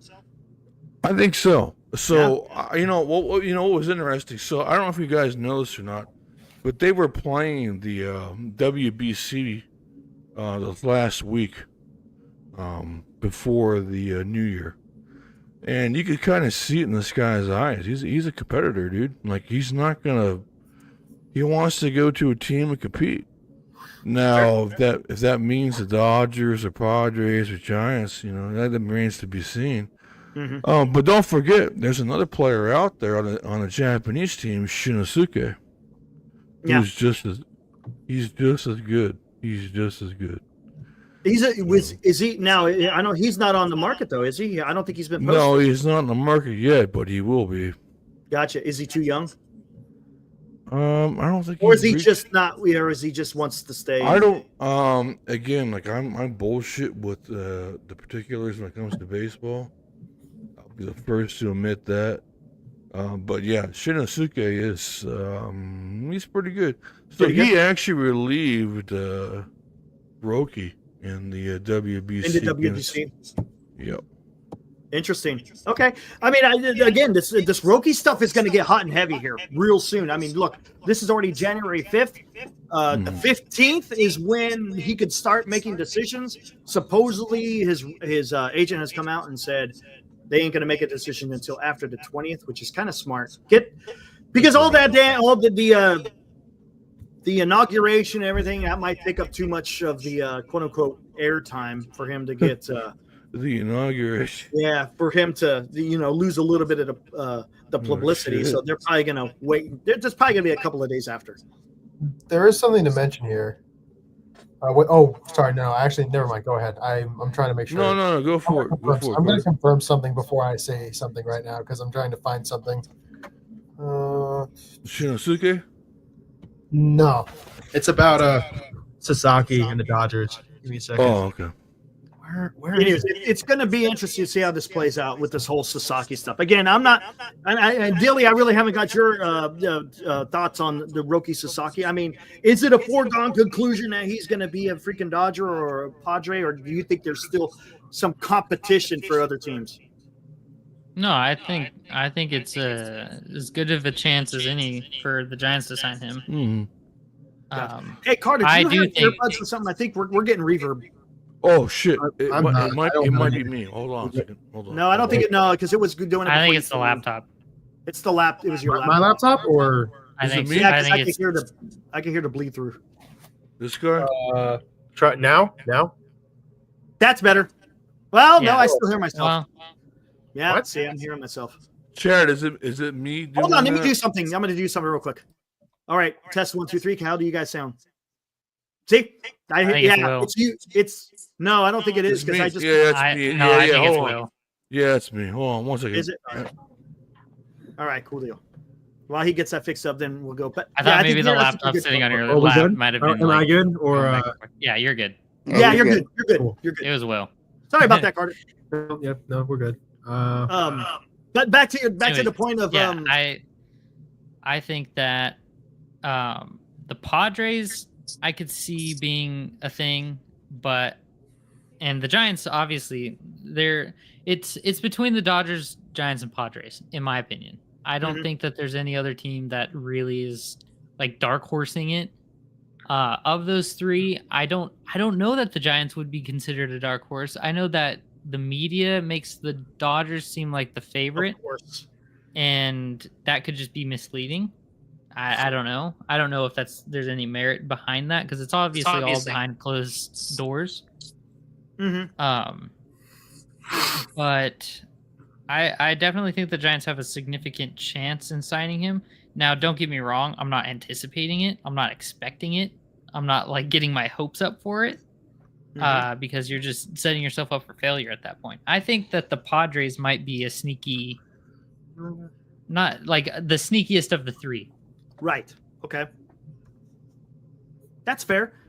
And Toby, I think you kind of gave your opinion about Roki, right? You don't think it's a foregone conclusion. It's kind of just up in the air. Yeah, because I don't think it's a money thing. Because I think the Giants and the Dodgers have the least amount in the international pool, Correct. so it won't be about money. It will pretty much be on where he wants to play and For where his- he thinks his pitching development, and not just like Correct. where the team is at. I think is where his pitching development will exceed the most. Exactly. You know what? You want me? I'll bring up that article, guys. I mean, I'll show you exactly what Joel Wolf is saying. Where was it? It's NBC Sports Bay Area. It was I think Alex. I think one of the things that's pretty agreeable here is that he's not going to be an East Coast guy. Roki Sasaki, I don't think it's going to happen. He's going to be somewhere. How's that, guys? I don't think it's No going to worries. be anywhere close to New York or Baltimore. I think it's definitely going to be here with either the Padres, Dodgers, or us. Or I think dark horse actually might be the Mariners if they can figure it out. But I highly who I really like on the Mariners is Brian Wu. That guy is good. Oh, Yeah. Ryan. that's my guy. I love that guy. Now, is he Yeah. injury? Because I know he was hurt a lot last He year. is okay. So that's why I'm saying you could probably get his ass on a discount. Makes sense. Yep. That makes And sense. he could fan, dude. He could fucking fan. That Yep. guy is a damn good pitcher. Paul just was cussing. You're dealing with an old E6 right now. He played very well. Like even in the limited time that he Well, had. this last year, man. Did you watch him, Carter? Yeah, he was when he played us. We did hit him a couple times, but he played well for most of the game, other than a couple of messed up moments. But Yeah, he was good, man. I tell you what. Hey, let's talk- Toby, real quick, you were in the Army, right? Yes, I was. Cool, right on, man. I was a 68 Whiskey on 25 November. I was 11 Bravo. Infantryman. Oh, you crayon-eating son of a bitch. All right. How many years? How many years? did you serve? Anyways, I'm just messing with them. You know, I did my 4 and got out. Right on. Cool. Yeah, Where you at? I did. I wasn't that smart. I wasn't that smart, Toby. I did 8 years, man. There was nothing to do at the time. I wanted to extend, No, but they man, wouldn't send dude, me anywhere. Really? No, man. After I got stuck in- 2000, I got stuck in Fort Hood, Texas. They're like, "Oh, we'll keep you here." I was like, "I don't want to be here anymore." Like, You Isn't got that stuck the in Fort Hood? That's the fourth ID, right? I was in Third Calvary. ID. Oh, Yeah, okay. Oh, Yeah, he was in the cab unit over there, dude. That Yeah. sucks. You rode around in the Bradleys then, right? I Yeah, was he in did. Austin. I was a UT student more than I was in the army. It felt like. Wow. Yeah. Yeah. So Fuck Fort Hood, man. That Fort shit Hood's terrible. I got there like a year terrible. after those shootings, so I had to get the hell Oh out of no, there. really? Yeah, I was Fort Lewis myself. Yeah. Graham's got us beat, man. All right, here, let's get back to this real quick. I'm going to show you this. All right, sorry about that. I it's all wanted good. to touch base with Toby. It's all good. Here we go. Again, this is an article that came out December 30th. What is bullshit? Here we go. This is 20 about Roki teams? Sasaki. I don't think so. 20 teams. Long Yeah, well, that sure, narrows it down closer. for sure. I mean, Let's talk about what Joel Sure, Wolf, who closer, is his agent, was talking about. Says Roki is by no means a finished product. He knows it, and the teams know it. He's incredibly talented. We all know that, but he is a guy that wants to be great. He's not coming here just to be rich or get a huge contract. He wants to be great. He wants to be one of the greatest ever. I see that now, and he has articulated it. To be that, he knows he has to challenge himself. How do you challenge oneself? Well, Right? go to a shitty team, I guess. Go play for the A's. Go play for the Go play A's. for the Go play for fucking the White Sox. There you right? go, Dilly. if you want a challenge, go play for the White Sox. Okay. There you go. 100%. West Coast team. Motherfucker. Okay. But here we go. So that's one of the things. What's the next thing? Here we go. And this is something that Buster Posey can excel in. He goes, he also gave every team, talking about Roki, that was granted an in-person meeting a homework assignment meant to show how they can analyze and communicate information. What does that mean? Well, He wants to make sure there is some crystal clear communication that is happening between the club and himself. Again, to make him better. well, to be honest with you, dude, Roki threw a lot of balls into the dirt. Okay. On the splitter. Yeah, he really His sucked splitter's ass. nasty though. Okay. Who has experience? Who has an experience in catching such pitchers with some nasty split fingers? Buster Posey. Oh, Posey, but yeah, but I mean Fucking Posey. he's got Bailey, and Bailey's got the most no, passed absolutely. balls. Yeah, and a lot of that's because of his framing. If he cleans that he up, sucks ass at framing, dude. I mean, so no. He's great. He's the in top framing. at that. He's great at framing. He sucks at the pass balls. We're talking about Bailey, right? Yeah, Bailey. yeah, Oh, damn. yeah, he's a great frame guy. He's just not. He's like one of the best he's not a in good blocker. I framing. wouldn't. It's his Because back. of his The problem is- positioning. Yes, and the way he's very exaggerated with moving that glove. And I that's can why throw he a gets ball those at that fastballs. guy and he'd fucking miss it. But again, what I'm trying to say is Buster Posey, who is the president of baseball operations, can work with. Look, Buster's only 37. He can absolutely get into Crouch and help Roki Sasaki. If you had look, am I saying that he's going to do that? No, but he absolutely knows what to do in helping get the best out of his pitcher. Look at Tim Lincecum, man. That guy had one of the nastiest splitters ever, and he was able to work with him. dude, Here's another 100%. thing. His main 100%. focus is finding a team that can help him with his development as a pitcher. So Now- there's a lot of things here. Again, guys, it's not clear cut. I agree, Eddie. Right? Thank you so much. not I clear appreciate cut. it, Eddie. I mean, if you I'm want, not sold on Bailey behind. No, the I plate. get it. No. He's got I understand. he's got stuff to work on. I'm not saying he's a polished product, so to speak. I know he's got to go glove and all, but I mean, Yeah. shit. I mean, that Yeah. means I think I'd say this first. I think Patrick. I'll give him this next year, maybe another half, but I think I can give him time. I believe in Patty to do better. But Oh as for no, Roki- yeah, exactly. I get you. I get you. Yeah. I get But you. as for Roki, I actually, I uh, kind of want to see him in spring training. Honestly, I intend to go over there. I'm only been an hour. well, give us a away, scouting actually. report. We'll see how he does. But Yeah, as for Roki, Mhm. The main focus of him finding a developmental team, we would be that team. I mean, Absolutely. like, yes, I mean, well, I mean, look at Seattle. Seattle is another team that was pointed out. Like, that's very possible. The Dodgers have been okay at it, but we are a team that's known for developing pitchers that To be honest with you, destroy people. I think when Roki says developmental, I think he means San Diego. they haven't developed a pitcher in years. That's the thing. It's been a long time. Understandable, Very long but time. it fits the bill. It fits the bill. You think so? Yeah. I don't think so. I think San Diego is not an ideal. I think I see him going to the Okay, Dodgers. so he's got friends, right? But here's he the has till the 15th, right? thing. January 15th is when it begins. I think he has until the 20th to like make a decision. Otherwise, he has to go back to Japan. I think it was the 25th. I think he's got How 10 many days. Japanese players are on the West Coast right now? You got Shohei Ohtani, you got Yamamoto. And that's it.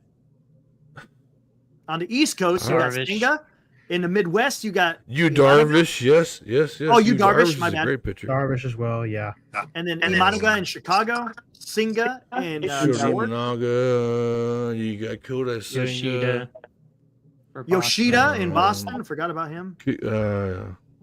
Kikuchi off of the Rangers, right? You went to the Kikuchi. Rangers.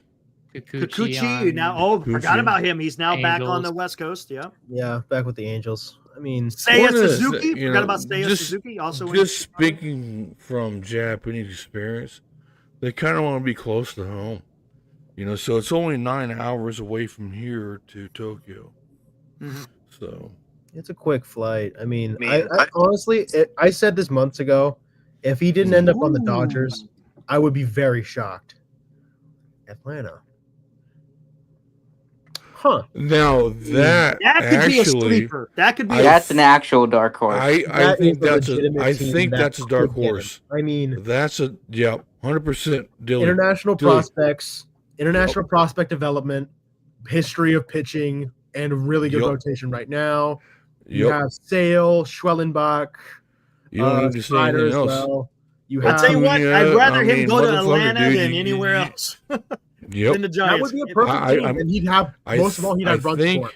Run support. Like I think that's a dark horse. that's a good dark horse too. Truth. He's- Truth. They're gonna be hanging Yes, out. that's fantastic. What's his name? Annapolis. I mean, he's good at this. Now, the only other team I could think of for Roki outside of Atlanta is actually don't pin me on the wall, but Arizona. Oh man, dude. If they get him, I will No, literally lose my dude. You shit. can't. I think be you're doing being pinned on the it- No wall. way. Are you gonna pin me on the wall, dude? No, dude. You owe me some damn crab dip, you asshole. Ah, So fucking. Listen, I don't know. I don't think it's that. I feel like he wants the West Coast. If they get him, I will literally. No, he'll be on the West Coast. If anything, I'll be the Dodgers, and that's just the truth. and the thing is, yeah, and I see people talking about the Asian. There's no Asian culture in Atlanta, right? No, there isn't. And speaking know from about it. experience, there's no Asian culture in San Francisco either. That's You false. that. That is In- very in- false. in San There's a Francisco- lot We of- have No, it's not. Japantown, Chinatown. Dude, no. He could definitely feel like he's at home in Japantown. They're- You have two Asians here. You got me, and you got Carter here. Do you live in I- San Francisco? I used to, yes. And you said there's not an Asian. No, man, it's shrunken. I used to go to. Dude, I'm 40 years old. I used to go to Japantown when I was like a small kid, and it was big. Not anymore, dude. It's very small. It's very small. Japantown now is Los Angeles. That's where Japantown is. There's a lot of Asians in general around the Bay who love this, who would love him. But I Well, don't know they're about East. Japanese, though. Yeah, I mean, they're not Japanese though. San Oh, you're Jose talking has got a massive Japanese population compared to San Francisco. and we need our dude. If we can get this guy, we are literally like. Listen, I talked about this a lot on the other show, but if we can get Roki Sasaki to come to the San Francisco Giants, then it's more than just like a a cultural thing or an opportunity for us to build something special, that's a future too. You look at Roki Sasaki, he can be our ace for the next 10 years if we play our cards right. But 100%. Yeah. it's just we got to outcompete the Dodgers, the Padres, the Mariners, the Braves, which is another guy that we can have a conversation with. But Jesus, man, like, Well, so my question to you, Carter, is how do you recruit a Japanese player like Roki? We have the pieces there. Our We do. bullpen catcher's Japanese. He's been in the organization for years. He That knows helps. he knows the lingo. He's been around Buster. He's been Okay. around those great pitchers. Okay. If you have him in those meetings, he knows and he understands. So So here's that's a great way. So here's the thing. Here's the thing, Toby. So me and E are in a group conversation, and one of the things we talked about today was the fact that, well, the Giants recruited Murakami. Remember that? we are Back in the He's States. next year.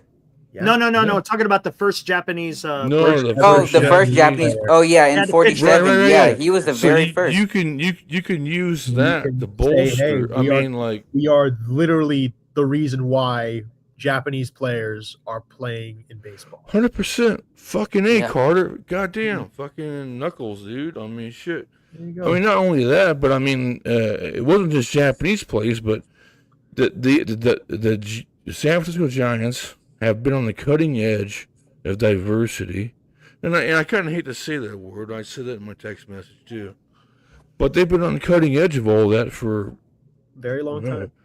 a very, very long time. Juan Marichal, Vida Blue, Murakami. I mean, my God. We were ahead of our time when it came to bringing in foreign players. I mean, Yeah, the 100%, San Francisco 100%. Giants, they led the way in Latino. You got the Alou brothers, you got Ron Maricha, you Senjo, got Orlando thank you very Cepeda, and there's a bunch of Latin players that the Giants were hitting on in the 1960s. Absolutely. Oh, my God. They're at the forefront now. There was a time there when the infield only spoke Alex? Spanish. And Alex has a point. These young players don't care about the past. He's got a point there. I think American players don't care about the past. I think Japanese I think players so. have that Oh, okay. instilled in That's them. that's fair. a good point. That's There- I fair. think so that's too, That is Toby. fair. because And I I think don't so think too, it's a Toby. coincidence that Murakami got a day last year. I think they use him at some point in He the did get a recruiting day last process. year. Yeah, It's a- they celebrated him on Yeah. Japanese Heritage Day. You think that's a coincidence with Roki around the corner? I think they use No. that. The You know Japanese what? love their You might history be and their honest- respect for their absolutely elders. I mean, That's right. Nope. Japanese. Listen, this is a big thing in not just Japanese culture, but Asian culture in general. It's a big thing to honor past family and stories of those who came before us. And this is a big player for Japanese culture and players. I mean, Mm-hmm.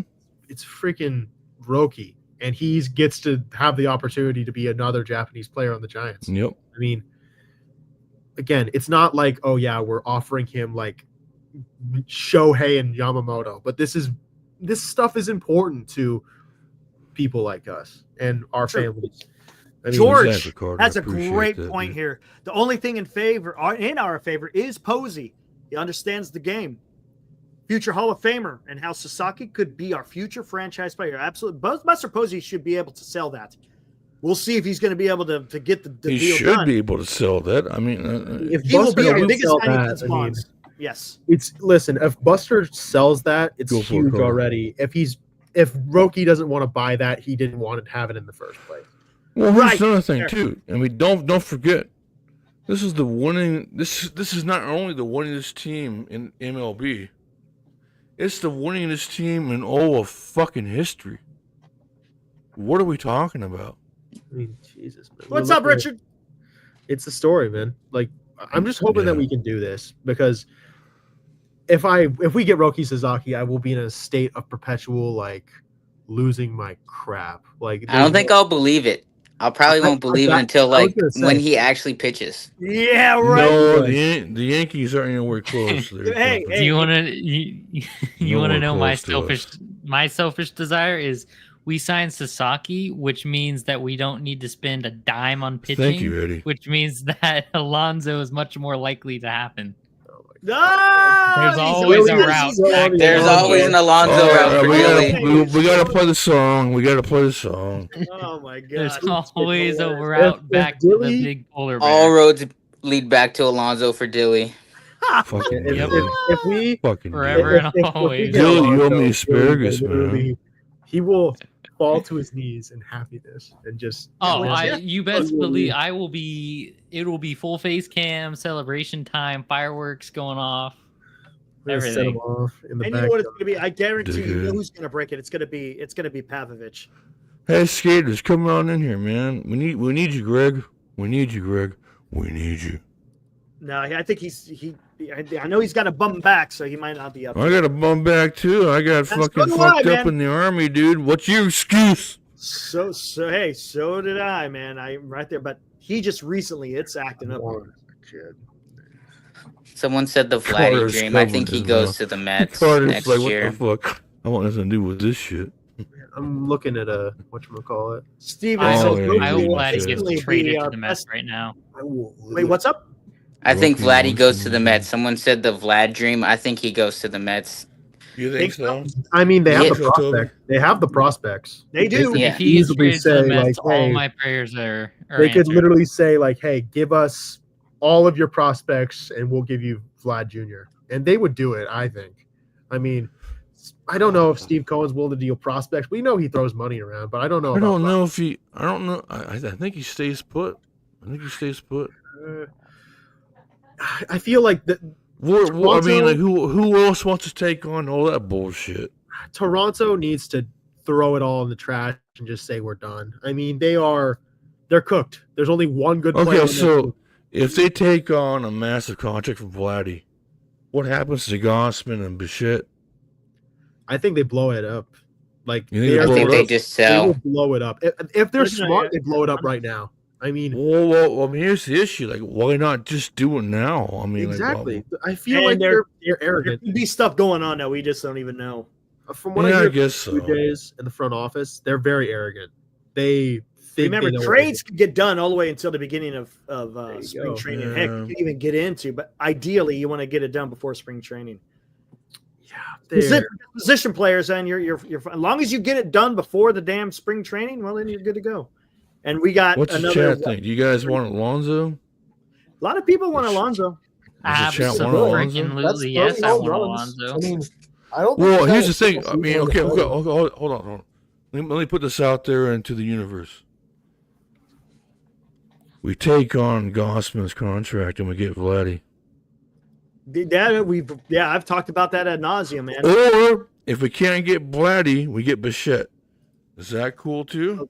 I I wouldn't don't be know. disappointed I mean, with Bichette. I mean, do we put him at shortstop then? And then No, just- second base. I think his No, time I at think- short's yeah, gonna be you got done. you got to put him at a second. You got to put him at a second. You got And then we Adamas push- at shortstop. And then we push Fitzgerald to the outfield. Then Yep. Push Or him you out to the or outfield. just make him a super utility guy. He could play anywhere. And then we dump Yaz. Okay, there we go. Okay, get rid of him. There we go. Well, I think you know what they'll make him a bench player. They'll bench him and have him be No, like. fuck Yaz. I hate that guy. God damn it. I think they'll left him. They're gonna do a left-handed bat. I mean, You It's have to not have a about- left in his glove. It's defensive only, man. That's all. It's yeah, gonna be. if it's purely a defensive thing, they'll just plug him in and just have him take care of business most of the time. You think so? Not a good hitter. Yeah. He's not a good hitter, to be clear. He's Yeah. not a good hitter. No, But he's not his grandfather. That's for sure. no, that's not even. He's No. no one's his grandfather. No. I mean, no one's his grandfather. I would rather have Tucker than Vlad. That's Yeah, my yeah, hot take. I I, agree think with Tucker you. is built Yeah. way better for I the agree with Oracle. MF. I agree. Yeah. I agree with MF. He strikes out way too fucking much. No, Vladdy strikes out as much as Ryan Howard, like unironically, Yeah. and that's a scary thing for me. I don't Are like you sure? strikeouts for hitters. Really? Does he strike I, out that I don't much? know if it's that much, but it's certainly a lot. I mean, he's a power hitting first baseman. It feels like just Mhm. something that's a staple for first basemen or power hitters. They just strike out hard. And if I'm being honest, yeah, I'd agree. Kyle Tucker would have been my first choice. I mean, Yeah. Oh, dude. I For would next love year, Tucker. yeah. Dude, next year, Tucker. Bro, Tucker on this team? Are you shitting me? No, that would have been so good. Like that would have been literally perfect. I don't think Vlad there's doesn't anything strike wrong. out that much. Hey, No, I was he's gonna say, yeah. Tucker is And he the walks a epitome good of. amount. It's less than 14% 100%, strikeout rate, man. He's 100%. good. Really? He's a 5 tool. Yeah. He's a Vlad 5 does tool. not strike out very much. Yeah. Dude, No. yes, No, last year he's he not. batted The walks. 323 with a 396 on base. And Okay. OPS Okay. I'm very plus. sorry. I'm sorry about that. I'm sorry. I'm kind of OPS scared. plus No, 166. no, dude. Carson, or excuse me, Carter, you're right, dude. Tucker is fucking amazing, man. That No, guy's I a would 5 agree with tool. that. So I'm apologizing about the Guerrero part because I was kind of Oh yeah. I was stereotyping Vladdy, power hitting first baseman, and Yeah. that's Yeah. that's my Vladdy will smack you home runs, and that's about it, dude. No, Like, that's yeah. about, I'm just No, trying to he he's- find- can't run for shit. He can't and run, but he He's is not a fast. Or play fantastic- He's not even defense. close to fast. Or play He's- he defense. can't He play can't run it, but defense he's either. slow. He sucks ass. He's an awful. Ugh. he's Yeah, not even- fantastic. Tucker's But the way to go there. Guerrero Jr. Tucker I'm would be telling awesome. you, yeah, his fielding is very bad. He's not fast either, Get- but who Get cares? Alonso, get Sasaki, get Tucker next year, and I'm locked Oh, in for the like next you're doing 20 something. years. it. No, I if I'm, he like comes I'm it. locked in for the next next year, I will 20 years. I like it. literally die. I like I it would some die. fucking more. If you could get Tucker and Sasaki with Alonso, man, you're Hey man, hey, Well, where would- if okay, we but just where get would Alonso Eldridge this year, thumbs up, man. Like, what Oh, the I'm hell? locked in. Eldridge. There's no better thing So, on this I mean, earth. okay, than if okay. we Let me get ask you. Alonso. Let me ask you guys in the chat. What have we been missing for the last 4-6 years since Fall Rounds come here? We've been Superstars. missing offense. Smiles. We've had zero fucking offense. There's Accurate. been no Oh, offense. the offense is horrific. I don't think we have had a single good offensive year.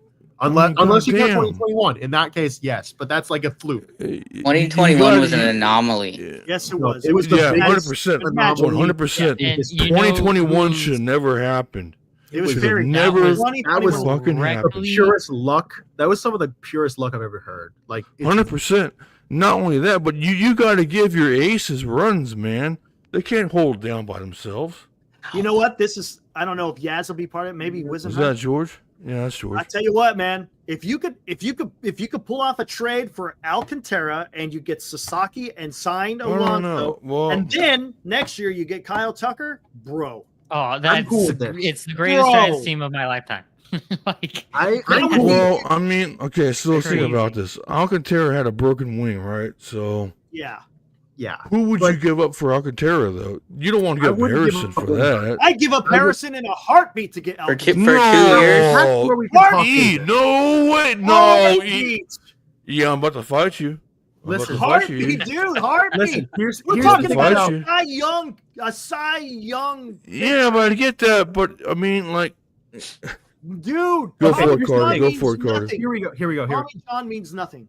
Yeah, here's the thing. He is go playing. for it, Carter. He's coming back from Tommy John. That's totally fair. So you'd have to say to the Marlins, like, how can we give you like good prospects, like really good Thank you. prospects? Thank for, you. like, a- Yeah, like a there. Eat Yes, that shit. Tommy Harry. John, like I will admit something to Eric. Yes, Tommy John is much easier to fix nowadays, just purely because we have surgeries and throwing programs and the ability to rehabilitate athletes better than ever before. Yep. But you can't. The Marlins can't beg us for Wizenhunt, or they No. can't say, "Oh, No. we want Bryce Eldridge." No, No. hell no. I wouldn't even. No. I would not even give that a chance of discussion. Let's take a look at this, guys. What do we got? Okay. Well, I mean, okay. Hold on. That's I know- why I know- he's not I- getting I know- traded I know until what the you're doing, deadline. E, but like, Yeah, okay, I agree with like, that. you can't. They're hoping that he has a good, probably first couple months until the trade deadline, and then if it's at a good spot, they're obviously not going to be contending. I don't think they're looking at that, obviously. No, not So, even close. how good is he to where? How many pieces can we get for him? They're not trading him when he's at his lowest value right now. No, yeah, his stock's in the tank. Yeah. So they're going What's going? What's going they're on, gonna give Johnny? him- Am I? Sorry, April. Hold on, one second. They're going Johnny, to give him if I, April, May, and June to see if he can rehabilitate himself, and then if he gets back in his shape, he'll be a big trade piece at the deadline. Probably Alcantara Wow. could be a guy at the trade top deadline. 10 prospects for each teams, and not Okay. all top 10, but guys like that. Here we Am I go. off keister, Johnny? Johnny, am I off keister? What's going on, man? Here we Let me go. know, and I'll What are run you it looking in. at? I appreciate it. I'm not 40 trying to. That's his trade value, man. Yeah. That is his trade value. Okay. Yeah, let's there say you go. he does have Now- a good first couple months. That might take like Tibbs. Yeah, maybe. Okay. Now let's No, look at that's where Giants. we can talk business. I mean, So who Wizenhunt you and want to? Schmidt. You're probably right, Greg. You want Wizenhunt and Schmidt for that? No, I'd say right now, I go Look ahead. at this. Sorry, Toby. Here's Wizenhunt. Schmidt. Oh man, is- his stock is gone. Wizenhunt. Yep. Schmidt's way over here. He's like crazy. 3 right here, 3.2. Jesus. Yeah, dang. Alcantara. Almighty, this. dude. Like, why Not are we even such a close. farm team? It's not even close. Okay, Yeah, I got because I you, was Johnny. Why are we trying such to a think bad of farm team? I don't needs get it. for the Marlins. That's why it's got to start. It's probably gonna start with Tibbs. Tibbs, but purely because he hasn't had a lot of fingerprints over him yet. I mean, that's Farhan didn't get to screw him up yet. no, he did. Yeah, Farhan. exactly. That's pretty much God it. damn Yeah. it. So You got, shit. and who else did they say? I think what else did they say for George said somebody. Do I still have it up there? No, I don't. Who else you gonna trade? Because right now you're sitting at 31 with Harrison for Alcantara. Who else do you have to give? Got to get it. Well, okay, so Tom's saying in the chat, Duval and Schmidt. Duval? I don't think they're I gonna don't know. trade Duval. Duval's stock is in the tank. I mean, there's no. No, way. he's still 8.5. So that Really? Here. Even after that year. Yeah. Jesus Christ. It is one bad year. I mean, Yeah, the year it's not- before that I'm he's an not high, all-star. Johnny. And If he Schmidt, has another bad year, And he's got a lot of control too. you think guys it's like- got to remember. It was his first year of arbitration, right? No, I think so. Yeah. Let me get. Yeah, so he's still got like 2 more They should years have of traded him arbitration. last year, to be honest with you. You're not going to be able to stack 5 guys for one. It's just not going to happen. The Marlins probably don't have enough freaking 40-man roster space to put all these guys on. So that's why you got to find guy to get something. You got to freaking give up something. You can't just give off your freaking table scraps. You got to give up something with value. 100%. I don't think Camilo That Duval would- does it. I don't think he does it either. What's his value again? 8. Duval's like Yeah, 8. Duval was 8. 8? Okay. That's surprising. That's the most shocking thing I've heard today, honestly. Matos? I'm not trading Matos. You need that outfielder, man. Johnny, And this is last- no Because idea. if you don't Hold on. hit on Tucker next year, man, you're gonna be in a You're in tough spot. trouble. You've got a lot of outfield depth though in our system because you have Matos, you've got McRae, you've got Meckler, you've got You got Walker Martin. Tibbs coming up. I Don't. guess Walker I wouldn't trade Martin. No. Johnny, I'm Asian. Well, That's see, why this is my the thing. eyes are like this. I'm Yeah, not I mean, high at how do you- all, how man. do you I'm make just up- natural. How do you make up that almost 15 points in value? Now, granted, this is not An exact science. exact. It's an estimation. See, I don't. This is my problem with trading Harrison is I want to wanna see see him. him this year. You know, Like after yeah. this year, if he He does what he did sucked last ass. year, There you go. Yeah, this year, then I'd be more prone Keep to going. trading him. But if he, I want to see more of him. It's a little, Yeah, 100%. Like he wasn't great. He wasn't bad, but yeah, you want to No. see more of that. I mean, how old is the Oscar cat? isn't. The cat's what? The cat's your age, Oh. right? Harrison's only what, 24, 25? 24, 25. Yeah, fuck that shit, man. Damn, I'm gonna get you demonetized. But Will. Eric, it was Luciano. Simmer down, Will. I got you. Sorry, brother. It's all good. It was Luciano, Eric, the other player that was possible. Luciano? Yeah. He's not 22. worth- He's 22. I thought he's 23. I've I got think he's enough 23. fingers on one hand to show you how many trade value points he has. Yeah, it's like I don't literally- think it's great value, but you might as well throw it in there. You might as well throw it in there. I mean, Yeah, but do you think teams understand that Farhan really fucked that kid? Yes. You don't say Oh we're gonna. my that's- god! You don't say we're gonna trade Soler because Hell we're gonna no. get this kid more at bats, and then give him what 16 at bats, and then send him back down. How does that help him? Are you sure you ever lived in Bravo, you're right. man? You No, sound a little bit that's smarter for that. No, How no, in no, the it's totally world is fair. That's Bailey not even over unreasonable. That's a 54? completely fair point. And that's another Like, thing. Guys, hold up real quick. Graham is saying do a comparison to Forgetting Lopez. He's got a higher value than freaking Alcantara. But because That's how you Lopez- say it. No, wait, hold on. Let me see this shit. Okay, hold on. Well, He's sorry. 47. Alcantara was No. 46. Huh. Probably just coming off the injury, and Pablo's a pretty durable guy. He doesn't throw 100. There's no way. There's no injury risk with Pablo as much as there is with Sandy. He wasn't great last year, but he's got Appreciate you, value. Johnny. You're a good dude, man. He's All a the very Twins good had a pitcher. bad year I love last your year, though. Rams, Down by here, the way. last Okay, yeah, that was a horrible year. They were so bad at the end. Yeah, no one They had were a good so year. bad. They were Look at so that. Hold on. Hey, Hold Rod. on. Look, no, whoa. Julio Rodriguez? Like, what's going on here? Yeah, he's freaking We're valuable. talking about no way. I'll sell my first You're not child getting for Julio Julio I Rodriguez. I would too, man. Chop I off would give my my left fucking foot. right nut. Will give Oh, you- man. I gotta How stop make a cussing. sacrifice? You're gonna get demonetized because of my ass. No, I apologize. do you want me to? Castillo's create only a com- 7? Yep. Yeah, if I'm them, I go for Castillo. Give him some cash. Here's the problem with that. Yep. So is Yep. everybody else. You see what I'm saying? Everybody Well, else. They see If that that's value. the case, how come nobody signed him yet, though? No. He has to be a trade. How much is Lamont Wade Oh. on the What are trade we- I'm value? gonna get his contract Hold on, details. I didn't know it was a trade. I thought he was a free agent. Sorry about that. Yeah, 2028 will be his free agent. He's got 5 years, 108 million. And So is he still under control then? Yeah. Who's that? until 3 2028. years. Oh shit! Okay. So if he's still under good, wow. He's got his stuff's still good. He's got good stuff. He's older, a little bit older, but he's still okay. I wouldn't. Do like, not call him mention great. Lance Lynn, please. Hey, God real damn quick, it. Lance is crazy. Toby, who did you say for the Giants? That would be funny though. I was trying. You had someone. It was like a 7.5. I was trying to see who that was. Hold on, let me look. At page 1. We got a 7. Okay, so Wait. So yeah, Lamont's a if- 7.6. that's They need a exactly what I was bat. That's very. They need a first Yeah. They do baseman. need a They need a first bat. baseman. That's exactly what I was saying. I said, let's get Lamont Wade. And then if you could look up Yandy Diaz as well. I made that a couple weeks ago, where I was like, you could also go for him as well. Yeah. Replace Lamont. See if Yandy. Well, Yeah. here's a question, Oh, real yeah, quick. hold on, let me go look. He's not. Here's a He question would real be quick. available. I don't, but I'm worried about talking with the Tampa Bay Rays though, because they are known. for They'll like- want some pitcher we've never Yeah. even heard of, and We then he'll be traded like a with them Cy before. Young We got Award Lemon winner in Water like from them. 4 years. exactly. Well, here's the That's question. problem. I'm worried Who do about you- doing business with them, and that's just Roger. Who do you give up for Castillo?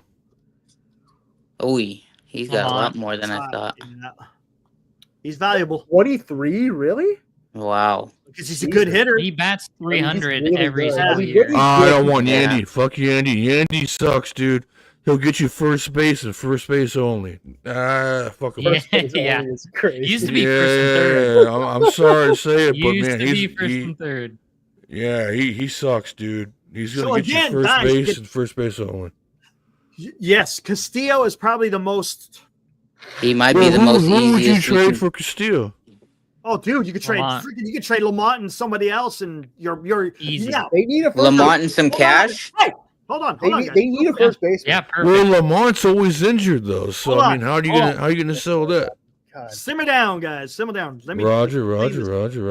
Yes, sir. Yes, sir. Gotcha. You got to remember. Yes, he is only a 7.7, and Wade is a 7.6. This shit don't get it done. Yeah.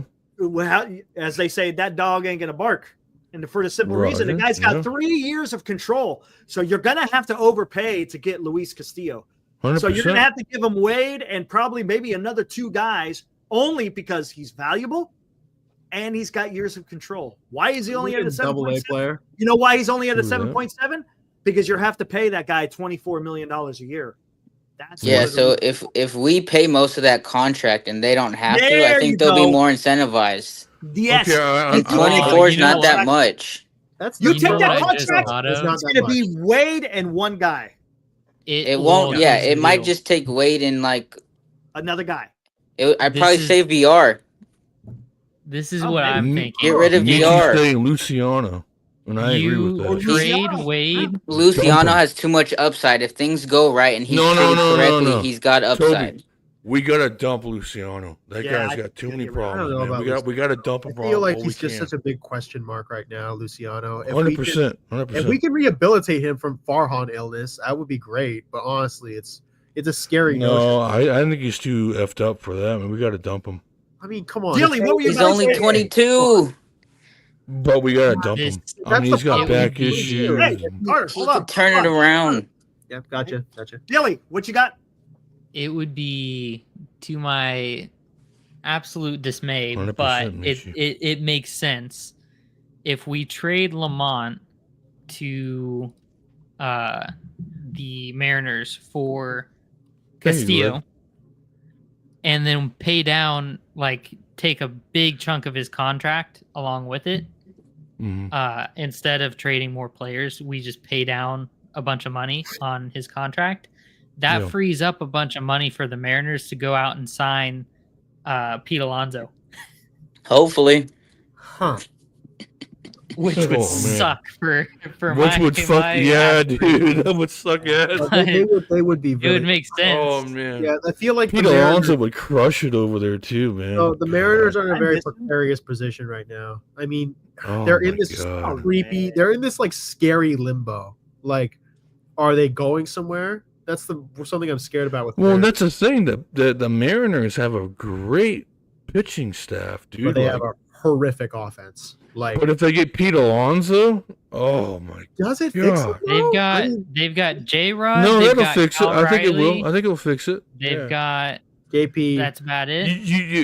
Yeah. That's You a solid have to team. It's just you have to book in Julio Rodriguez. You have I'm just to book in afraid. him. Like, listen, I've been harping on how bad the Mariners are as like a franchise, just purely because they waste their talent. I'm going to say this Mhm. for the record about the Mariners. They Mhm. have probably had a more like talented history than us, and we've won 3 more World Series. Oh my God, dude! Like, yeah, they've had all the picks and wiped their Ken butt Griffey with it, Jr., man. Alex Yep, Rodriguez, Yep. Edgar Martinez, King Felix, not to mention Griffey all the Jr.. players, like, King Griffey. And Griffey, like it's psychotic. We have won 3 more World Series than them in our history. Sorry, not our history. And Like, they in didn't the do century. anything with theirs, man. Yeah, it's like it's All right, just here we so- go. Look at Luciano. His value 4.8. Damn. Really? Isn't it even that And high? I'm telling you, man, See, you're gonna have to if you could offload him. Even that seems high. See That's that? Yeah, very I high agree for a with. guy I who's agree been with very that. I agree with mediocre. that. You have to get rid of That's him. so.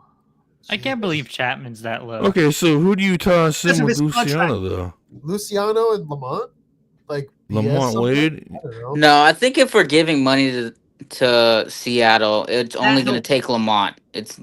Yeah, I don't I think agree. adding You think another so? guy is only.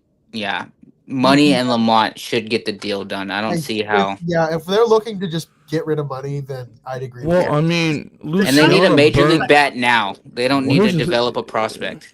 That's the thing Luciano, that I mean, Lamont excuse me, brings. They have a. but I they mean, already have Lamont the former burns out now. in I mean, 2 months, yeah. man. Like he's got a pulled hamstring. He's done for the year. That's an issue. That's I think true. it's gonna take 2 players I and feel like the Mariners already have an incredible farm system on their own, though. That's the problem. They don't want a prospect. They just want to get rid of Castillo's contract as soon as possible. Well, I mean, their farm system's kind of built around pitching, not offense, to be honest with you. So Their top prospect's a shortstop. There you go. He's not bad. that's true. But He's he's actually not pretty going to good. be around for another couple of years, I don't think. How long until I'd have to we- double check on that. Just like the White Sox and Colson Montgomery. Colt Emerson is their top prospect right now. Here we go. This is how much you got to pay Luis Castillo. 24 million. Schmidt The and Giants Wade can do that. Steele. I dig that, Greg. I dig that. Giants can do that. 100%, Greg. albatross out there with Castillo and Julio Rodriguez. They're only Michi, paying one love guy it. a lot of money. Love it. And look at that. He's 32. By the time he's done with that contract, he's going to be what, 35? Then Stia. God, look at they're paying Mitch Haniger and Mitch Garver so much obscene money. Look at that. Yeah, they are. Are you kidding me? Haniger. Hey, we were paying Mitch Haniger stupid money too, so look where that got That's us. totally different. Oh my Yeah, God. yeah. That is Hey, that is Robbie horrific, Ray. though. Shout out to I'm Robbie saying. Ray. Yeah. Oh, Robbie Ray money. See, the Giants could take on to Toby. To your point, Giants could take on all that money, man, and still be under the damn Yeah. CBT. 100%, Yeah, man. right now. I mean, well, here's the other thing. Let's Yeah. go back in time about an hour from here. They can do it with Kevin Gossman. They could. And, Oh, yeah, that could be a- Like Kevin Oh, Gossman and absolutely. potentially get Vladdy. Yeah, no, absolutely. That could be a possibility. But the problem I worry about with that one, who's to say another team can't do that? Because Mets, they need a starting That's an pitcher. albatross. Do the same thing. The Mets could do the same damn thing. I I feel don't like know, man.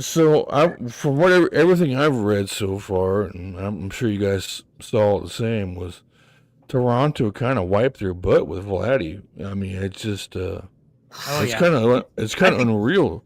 He's Toronto- either getting moved in the offseason or the trade deadline. no, the 100%. Toronto's a mess He's right going now. somewhere. I mean, Why not us? Why not us? why not Problem at the is, same because time, though, because other teams have more. they That's have more prospects. Yeah. That's the problem. I feel like That's why the one- Mets are Yeah, a I was fit. gonna say They've the got Mets- 6 top 100 prospects right now that Yes. they're more than willing to give away. They don't. they're gonna give They're away kind of 3 blocked right now. Oh my Their top God. prospects is Yeah. a shortstop. He's blocked. Toby, did you Is that see what that- Vientos this Jet year? Williams. Mike. Yeah, Oh, okay. if I'm that, or I would keep Vientos and Vientos Yeah. is a first baseman and a third baseman. That dude is amazing. My He's God, really he turned it on. I like Vientos. It's so He's we're an looking infield at version of Ramos. Yeah, yeah, there you yeah, go. it took him a little time, but once they figured it out, he figured it out. It was Yeah. it's good to see him doing well. I like Mark Vientos. It's just dude, he's so good. I'm saying with Toby's idea, they're gonna give 3 of those prospects away for Vladdy. I think, or even Do it. 4. That means they don't need Alonzo. Do Yeah, it do right it now. once because That is totally fine. Well, I mean, so the theory is right now within 6 months we'll see Aldridge at first base. I'm Possible. hoping to God that we see him at first base.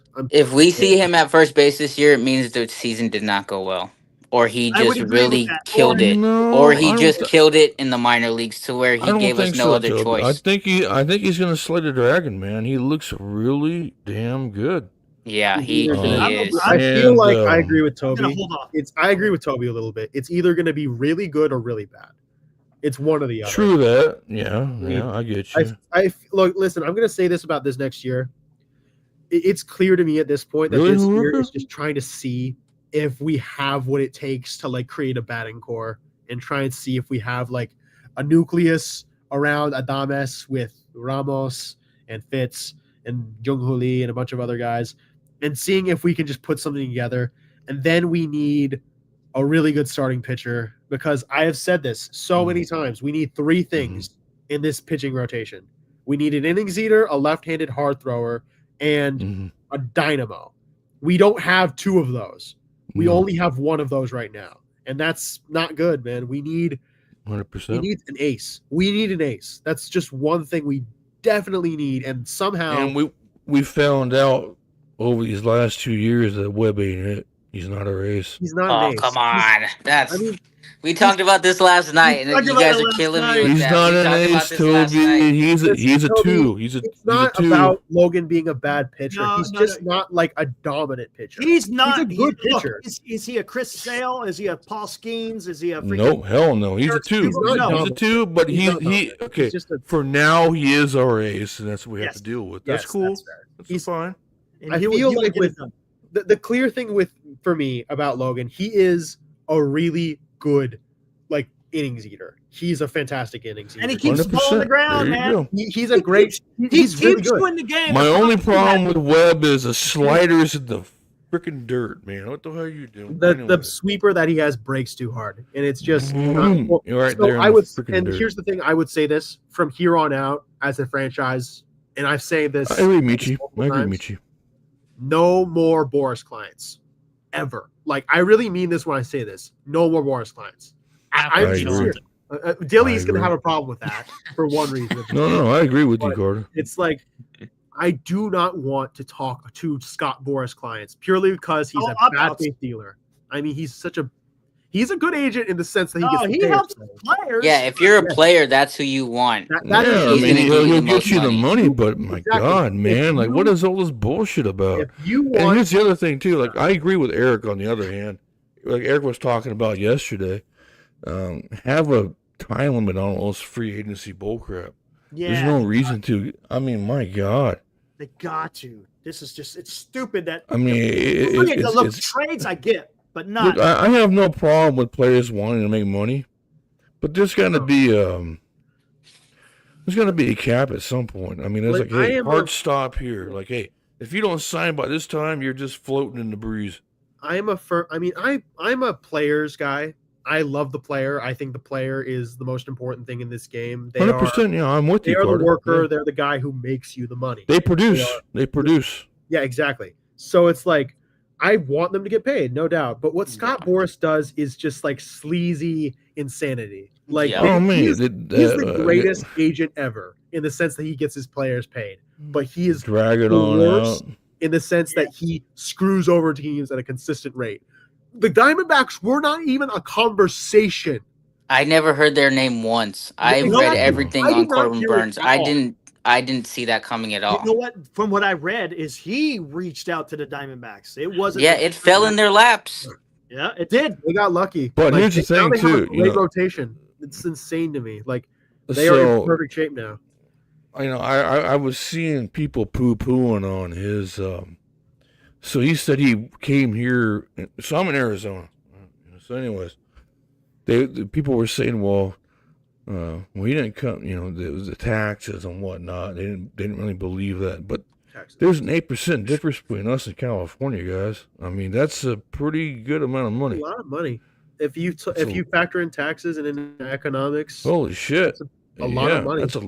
That's a lot of money. Not And to not only mention that, but he prices has for a home in housing Scottsdale. and a bunch of other stuff. I mean, he's going to be paying a lot if he's paying that tax and he's paying a lot of other stuff. You think so, Michi? I mean, sorry? Michi saying that we're going to get Castillo. That's my... It's honestly, we need just a pitcher. If we don't get a pitcher within the next 10 days, I'm going to lose my crap. Like, I need one pitcher. Okay, again, who do we give up for Castillo? Okay, so... It doesn't take much to get Castillo. Harrison and Wade for Castillo? No, that's an overpay. If we give him Harrison, I will no. We cannot give him Harrison. It's like Harrison is so much right now. Okay, I'm not going to say he's better than Castillo. Yes, right Dan. now, but it's like he's definitely got more potential, and because Castillo's 32, he's 10 years older than Harrison. The upside is definitely. Would you do Wade and maybe that's it? They need somebody to go on Wade base. and some cash. That is literally all it's going to take. It's not going to take a prospect. I agree with you, Toby. I think that's it. They take a low-level prospect because, again, you got to worry about the injury history of Wade because it's there. But if you give him Wade, another player, and you take on that entire contract, you could get Castillo. But the problem is there's a lot of other teams that could do that same deal, man. That's the problem. So you're going to have to. What you're doing is you're not necessarily. But here's the thing, though. Wait, real quick. You're not competing necessarily with the Mariners. You're going to be competing with the other teams who are going to probably overpay more than what you would want to get for Castillo. Got to take that into consideration. True that, but however, when Lamont Wade Jr. Let Will go and then you go. Hold on. Sorry, Will. When Lamont is healthy, he is an OBP machine, man. I get it. You cannot. And then you have Julio Rodriguez slugging behind him, bro. Hey, man, there you go. A lot of good stats. But what I was going to say to Eric's point What's up, Dan? The point is, who would be in on Castillo besides us? The Orioles. Orioles, yeah. Orioles I think Baltimore is still looking for pitchers. Yeah. Boston? Yeah. No, not Boston. Never mind. probably not. Boston's done. Not Boston's Boston, done not for Boston. now. Jesus Christ. Mets. Not the. The Mets. Said they They're wanna pretty good on that front. No, Mets are out. They're capped. The problem is the cap. They're not I know Steve Cohen's willing to They're spend not money. capped, dude. They're not capped, dude. Cubs. They're not capped. They're not They're capped. not The capped. Mets are never capped, ever. They're honestly not. Oh, the Cubs. The Cubs as well. Cubs is another team. That's another The one. The Cubs. Cubs. not the Yankees. No, not the Rangers, maybe the Rangers. Maybe. In division's so hard. I think Yeah, no, they'll they're gonna make them be- overpay. I wouldn't discount. Braves? Yeah, I like that. Yeah, I wouldn't discount the Braves or the Diamondbacks either. That's a Look, lot of guys, teams that and are and gonna, this and honestly, the Castillo stuff may not even happen until after Roki Sasaki. I agree with you, I think baseball. I don't like that needs to Harrison. I happen even first totally before agree. anything else happens. I think that It needs needs to to happen. I'm happen not a now. Harrison fan. If Yeah, I if agree. we're gonna make a move on Castillo, it needs to be Roki. Roki needs to move right now. I mean, And here's the question: If Castillo is traded, then we know that team probably was not in on Roki. So, Or they quick missed out, question they know for they missed you, Master Sergeant. When is the hard? When's the deadline for Sasaki? Someone it's said the the 25th. 23rd in the chat. Is it the 23rd? I thought it was like 10 days after he posts, right? Or after it, whatever. Not posts, but is it 15 days after the 15th or 10 days after the 15th? I'm sorry. Something like that. looking it up right now. No, that's not it.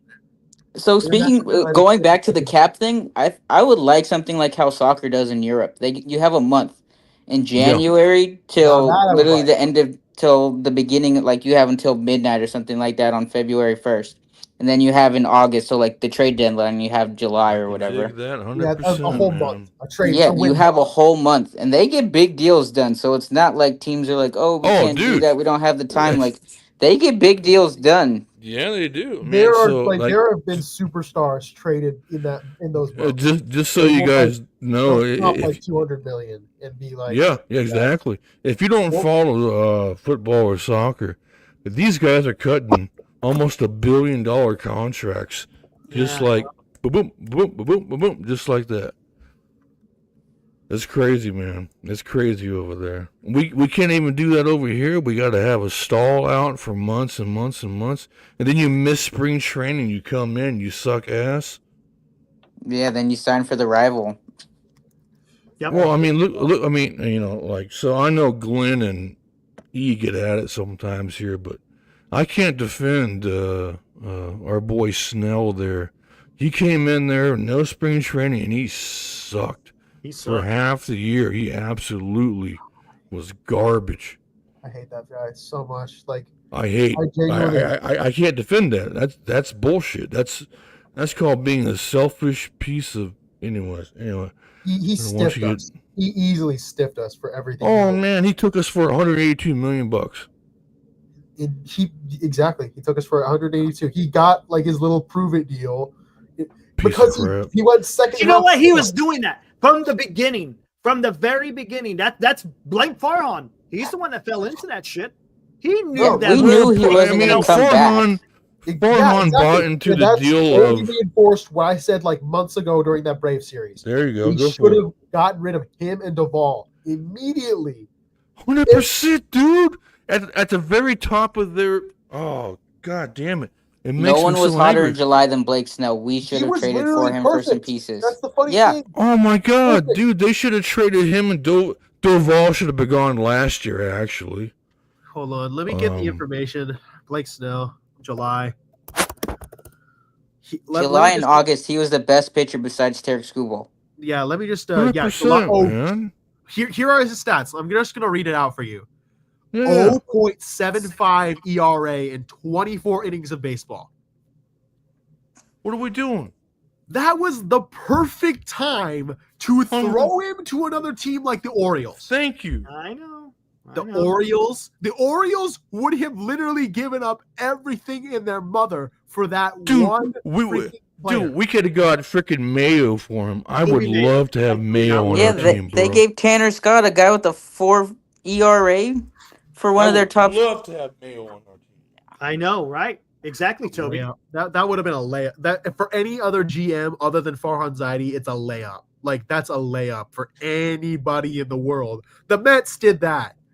The Mets literally did that like 2 seasons ago, or was it No, it was 2 seasons ago. The point Yeah, but being, didn't he get good post trade deadline? Scherzer or Verlander?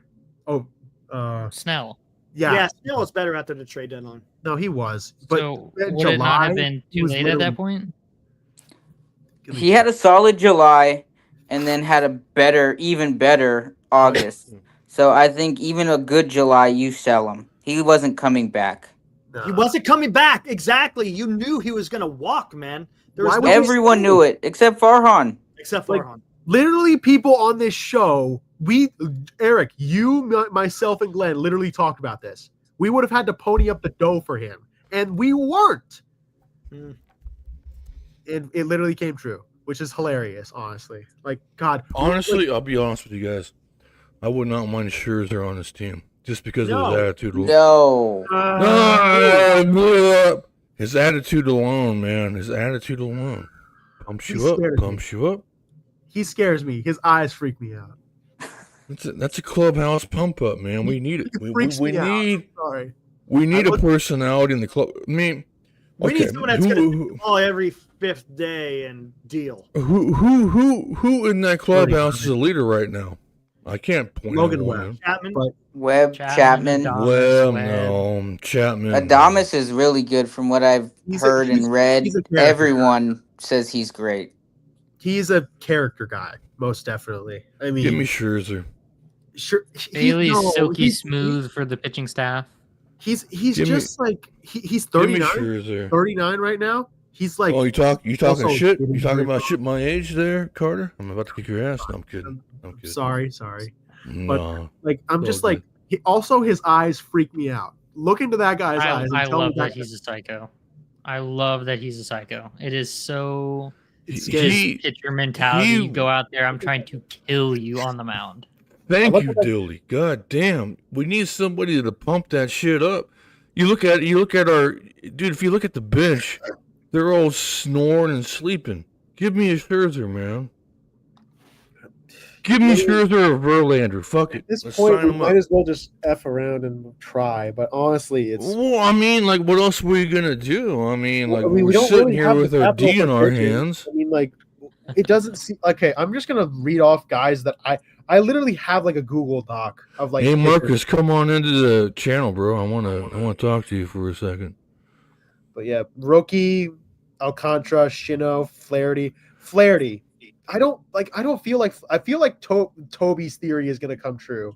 I don't know why. It just feels like a quintessential Angels thing. Like he's going to move to like Anaheim and just start playing. 100% Steven. God.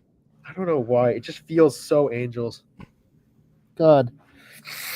Oh, all right. Okay. Yes, what are we doing? Yes, what are we doing here? Okay. Shit. Oh, yes. Fucking E's pulling out the damn stats. I knew that, dude. Man, you guys, I'm telling you, I bring it out, man. I got to clean my glasses. I'll be right back. Who would you guys take? Would you take any of them? God, the war is just really uncomfortable. I'm sorry. War is not the end all be all. Remember the war is pretty close. It's not that bad. I mean, innings pitch again. This is over the last 2 years, 2023, 2024. Well, the best ability is availability. I'll take the far right. You'll take the far right. That's kind of what I'm leaking. 306 innings in 2 years. I'll take that all day. I'll take. But it's a 4. The 4 is a little. The 4. The 4 is a little. Don't tell me that asshole's Flaherty.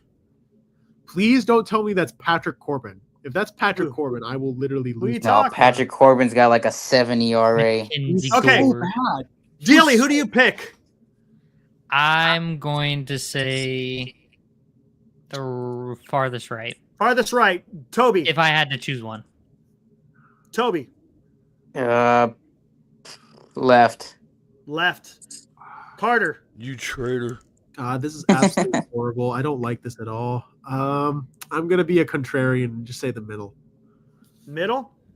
You don't even care. Carter, I wouldn't believe that.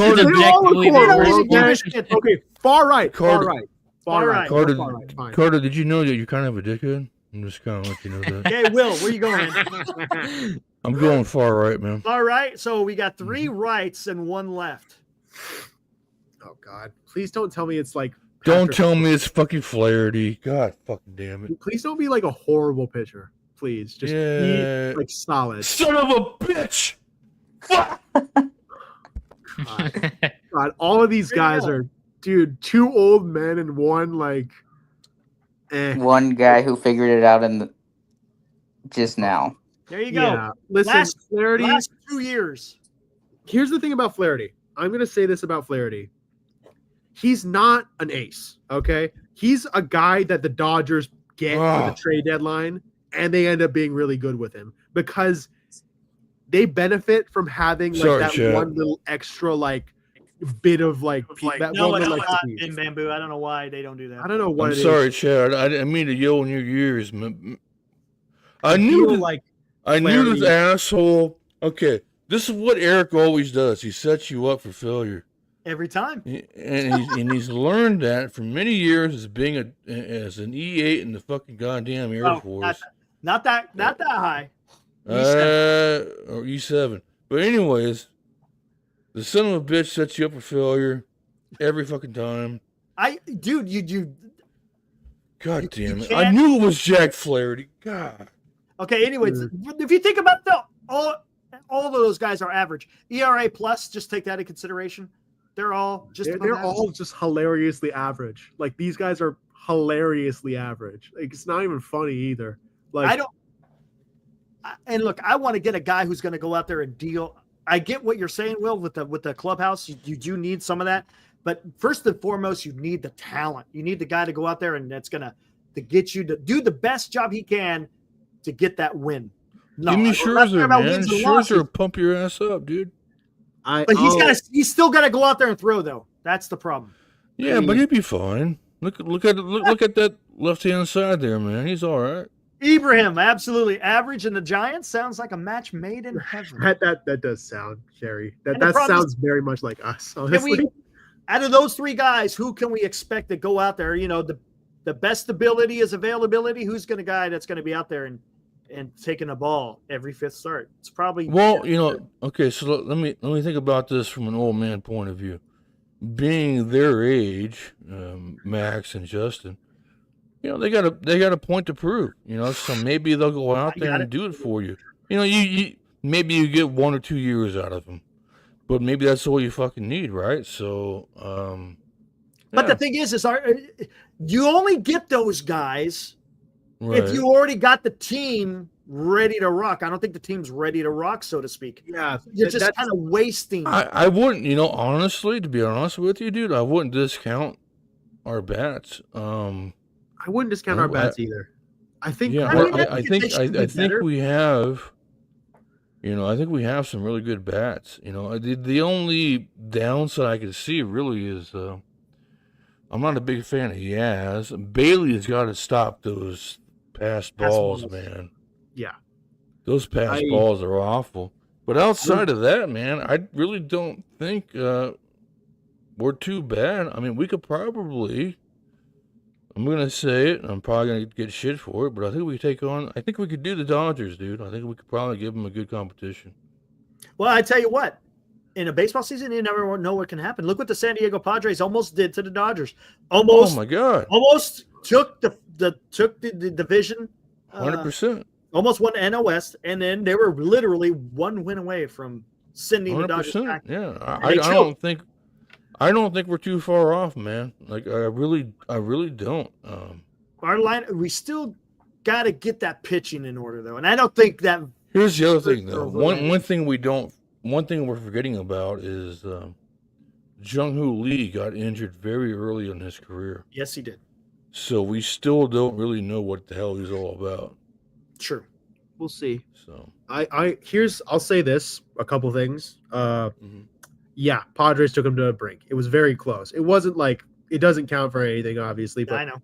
Anyway, but okay, next thing. I agree with Will B. I don't think the Giants fans that are dooming and glooming about the lineup and saying, "Oh, we're gonna be so horrible. Nothing's gonna be fixed. It's gonna be horrible." I disagree with that in almost every single way, shape, and form. I think it's a developmental lineup.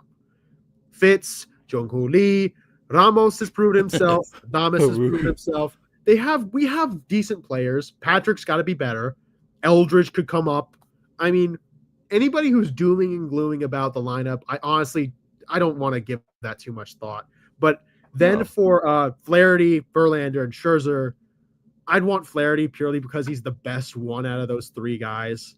Just he's had the best season, and it's not like, oh yeah, I don't think that this is a terrible, terrible team, but the problem with a guy like Flaherty is that it's better to put him on top of a really good team than to put him on a bad team and expect him to be really great.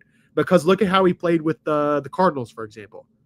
He was not good with the Cardinals, and they expected him to be like something incredible. Dilly, I think you spoke to this last night, right? Talking about Flaherty. If you get him on a winning team, he's going to act one way, but what's he going to be like when he's on a team that's 500 or below? It's sketchy. I think Flaherty is a good pitcher. He has dealt with some weird like health stuff, but I think that when he's out there pitching, he's good. And then when he's dealing with like, because pitchers pitch through injury, obviously, and stuff like that, and I kind of get that vibe that he might have had that going on there for a minute and just wasn't top of his game, because he was pitching on the Tigers last year and then got dealt to the Dodgers.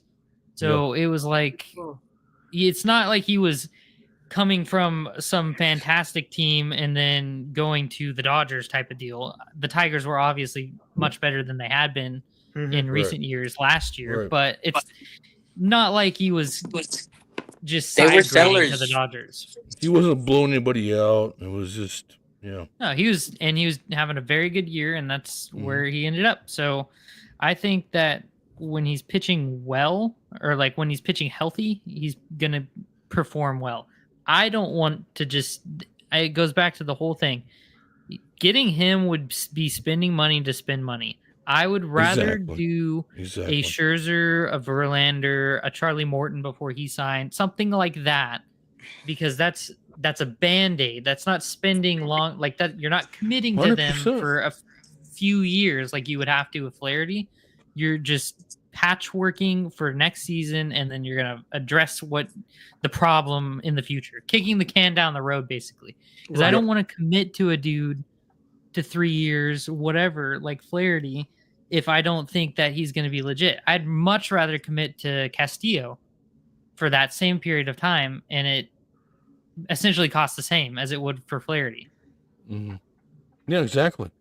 100%, Baseball. dude. The only way to beat the Dodgers is to play mistake-free baseball, defense, timely hitting, pitching. Sounds familiar. Remember seeing that type of baseball The before? only way to beat the Dodgers is beat the Padres. Any team can upset any team if you play the game correctly. In other words, mistake-free, timely hitting, defense, and pitching. That is why we play the game. Look at that. I like that, baseball. Yes. Honestly, to be completely honest with you, I think we're about a couple of years of competition. Yeah. Two. If I everything, just want fun baseball. if everything goes as planned, yeah, I would say two.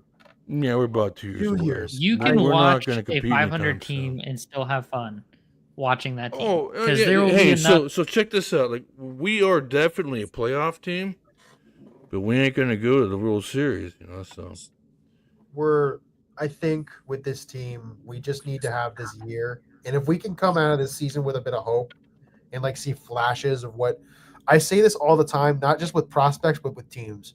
If you can show me flashes of what can be, then I can trust you to do better. But if I can't see that consistently, then I don't trust you. so my question therefore is this: how soon do we see Bryce Eldridge? Hold on, guys. Keep going. I'll be right back. Baseball, a former scout, would like to hop on the channel. I want to hear what this guy has to say. So hold on one second. Let me go. I want to hear. Warm it up, and I'll be right back. Give me a minute. I mean, maybe we'll save. Eldridge- Let's save that for later. Then actually, well, let's have.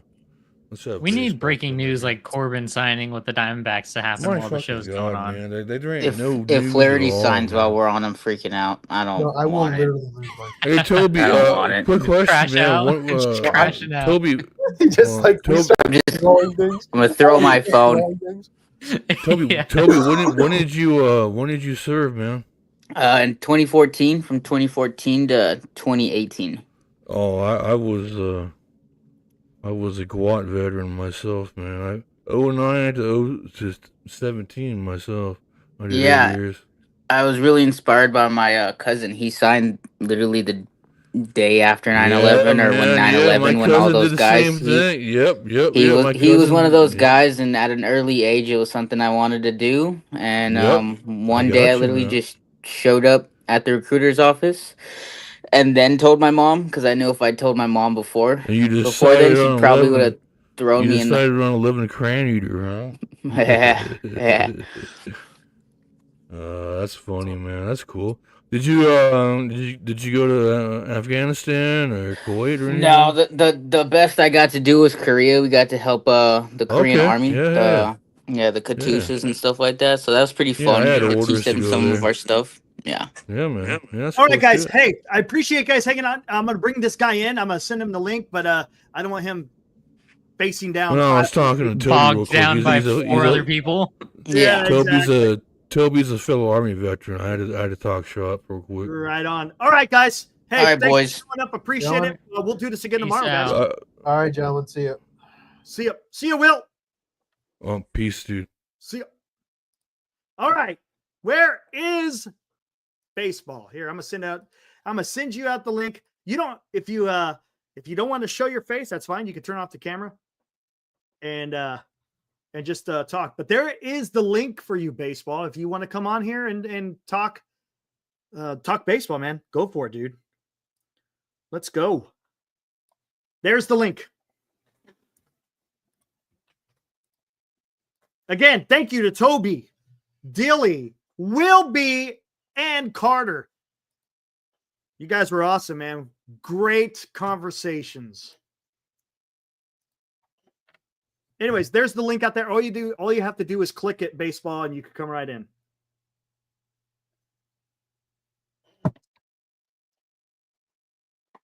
You better not be Chardon. Oh, man. That's pretty good. I like that, Paul. In case you missed it, let me put it out there again. I want to hear what this guy has to say.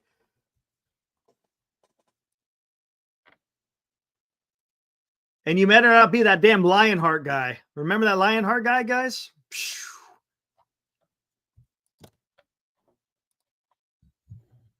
Thank you, Hope.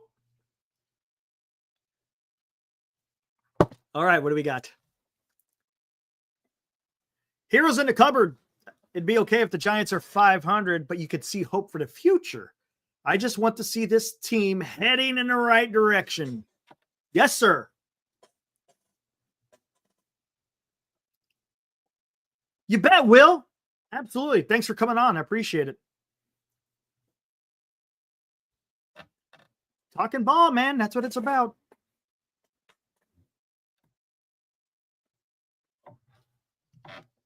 Are you out there, baseball? I saw you out there, man. The link is out there.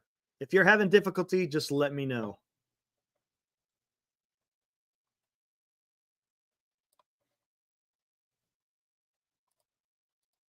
Ibrahim, the year is 2028. Sasaki and Eldridge have just led San Francisco to the first title since 2014. And then I woke up. Ha!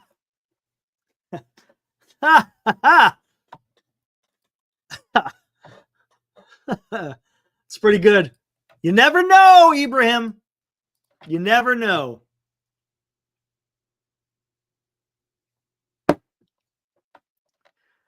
Farhan baseball anxiety. Yeah.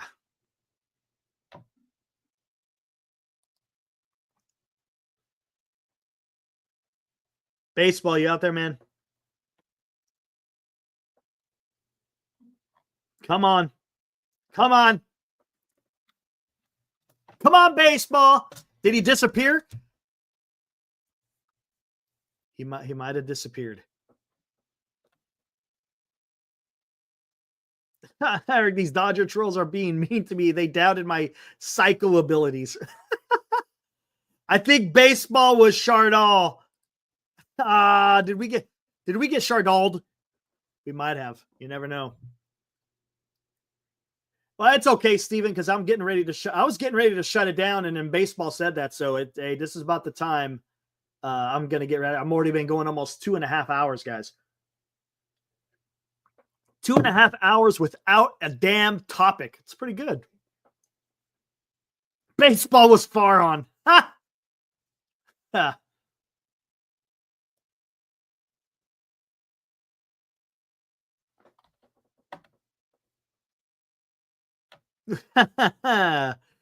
Graham, yeah, you're not wrong. Got to restock farm. Need the lotteries. Otherwise, you got to rely on free agents. Dan, man, hey, Folgers in the cup, Dan. Folgers in the cup with some coffee mates and some sugar. No alcoholic beverage whatsoever. If there was, it'd be a totally different show. Baseball, where'd you go, man? You cut and run? Jeez, all I did is warm up my coffee. Come on, man. Come on, man. That bastard. Hiroku, that bastard. Oh, man.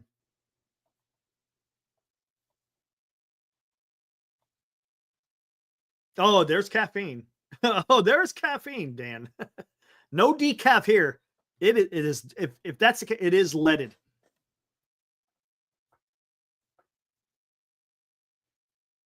Also, you need to change the organizational thinking. I think Buster Posey is going to get that done. Has to have a winning mentality, and I think Farhan did not. If he had it, he did not exude it.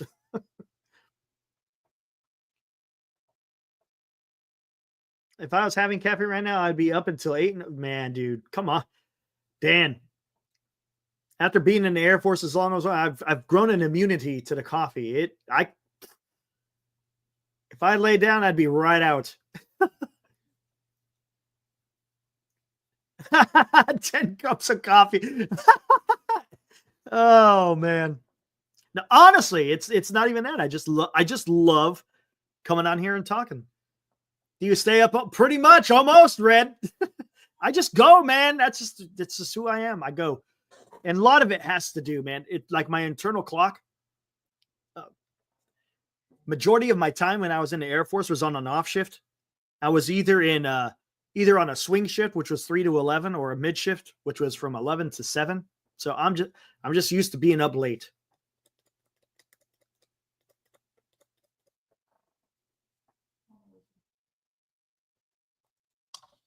There you go. See, Highlander.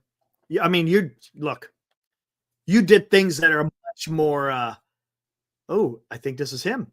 Baseball, is that you? If it is, give me a thumbs up.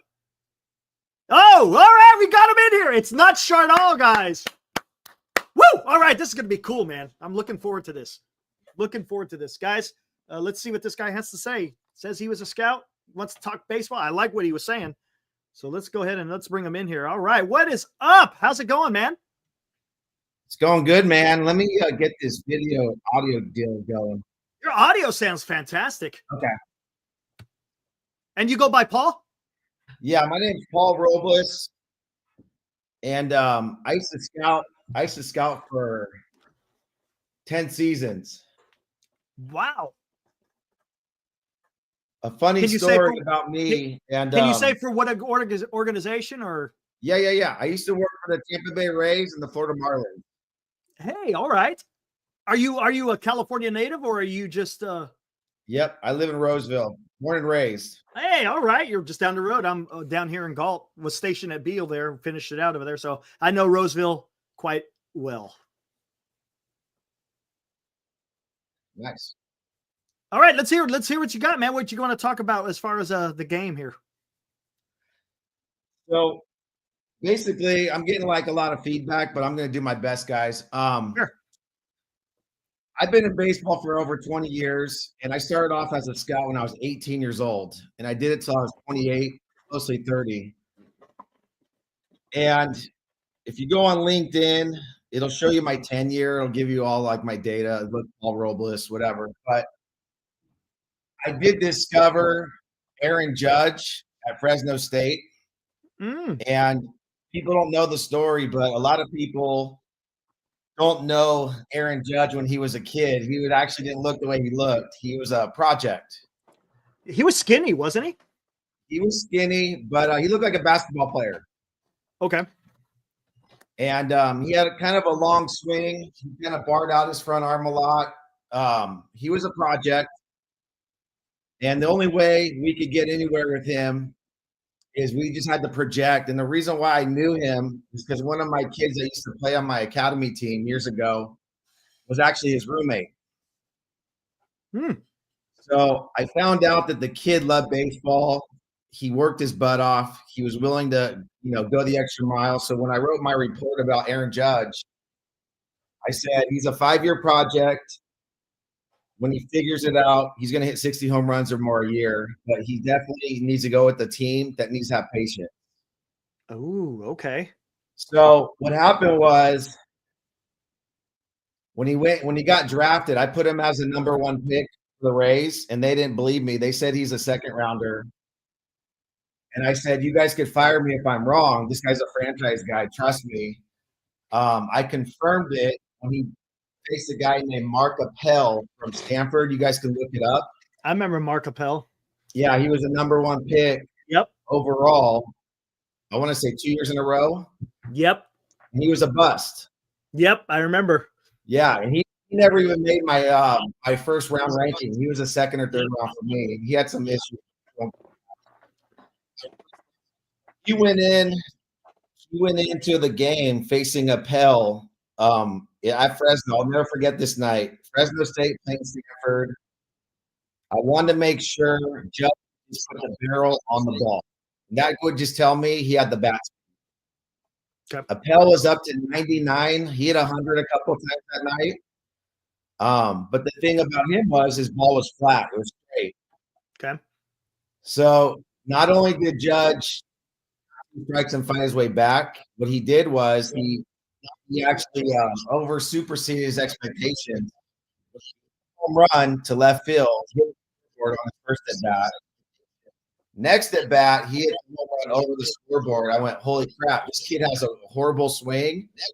And he's getting barrel to the ball at 99 to 100. That's impressive. Wow. So that's all I need to see as a scout, because I kind of knew the mental toughness. I knew the athleticism was there. I knew he was going to work hard because I knew his roommate. His roommate used to play for me, called RBI Baseball. He was the Friday night starter, and he told me about Aaron's work ethic. So no one knew about all the inside information I had on him. And I said, just pay him whatever. I don't care if you pay him $5 million to sign, just pay him. And when I watched him play his first year for the Yankees, I was like, oh, crap, he made it. And again, as scouts, we could be wrong, but I was convicted with Aaron Judge. And obviously, he is what he is now. So anyway, that's one of many stories of the players that I've either signed or tried to draft, and we didn't draft because of the politics and get involved. But where baseball's going now, it's interesting because I'm watching the Dodgers spend all this money. And the reason why it's interesting to me is it's becoming almost like Moneyball, or we're all kind of playing this weird game behind the scenes. Oh, if we get this player, we're guaranteed this. There's no guarantees in baseball. Guys can get hurt. Guys could have bad years. Then we're overpaying for prospects or even potential prospects. So my thing is, and you already know this, Eric, you have to have player development. You have to really hit it hard in the draft. When I was a scout for the Rays, and I hope there's no giant scouts on this feed here, but we used to laugh because the Rays have always been the number 1 farm system for many years. Why? Yes. Because Right. we draft the right guys. That's the thing. That's the history you guys had with the Tampa Bay Rays is you guys knew how to draft. You didn't have to worry about doing free agency because you guys knew how to draft and develop. Yeah.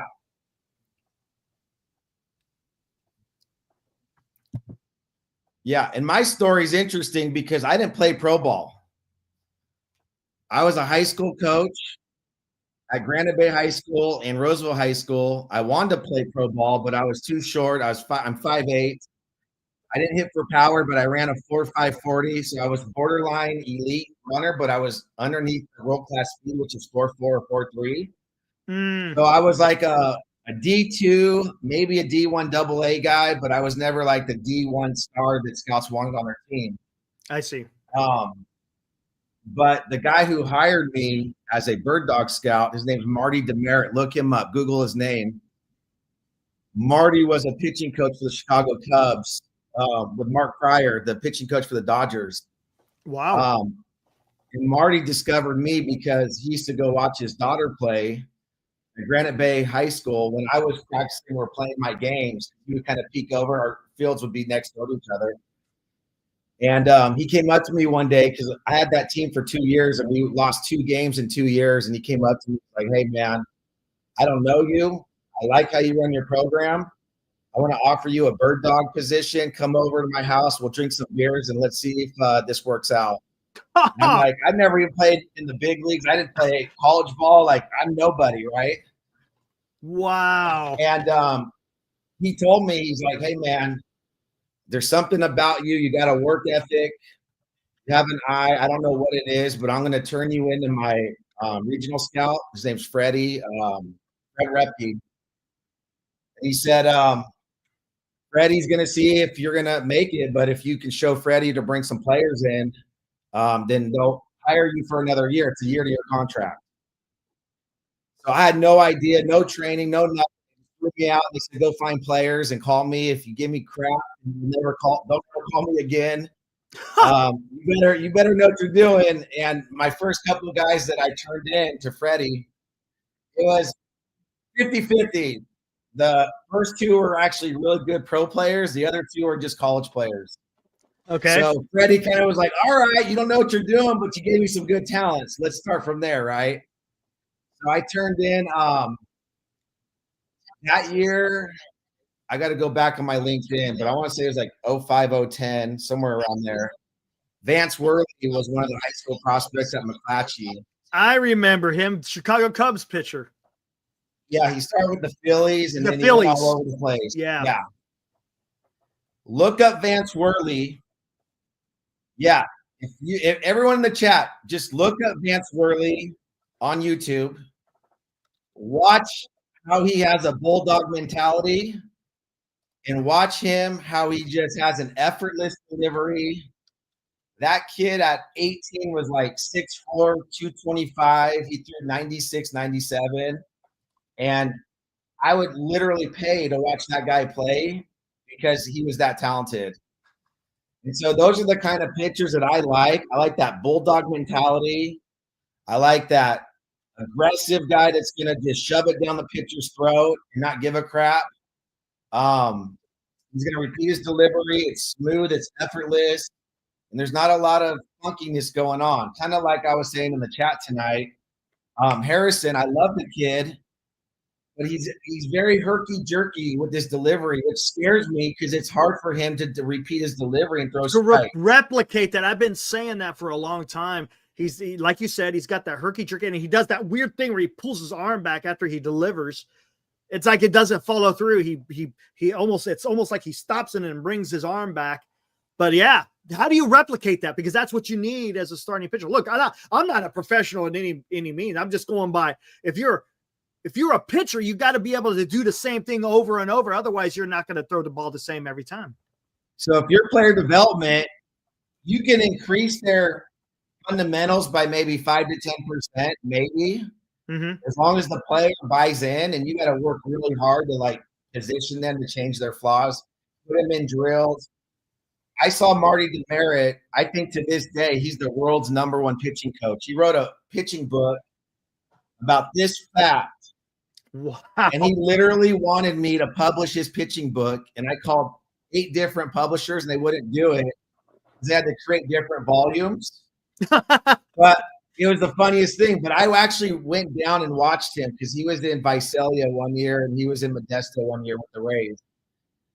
And I saw him at the starting point of the season. I went back to the middle and the end, and I watched him develop these pitchers from Dominican even the local guys from this area.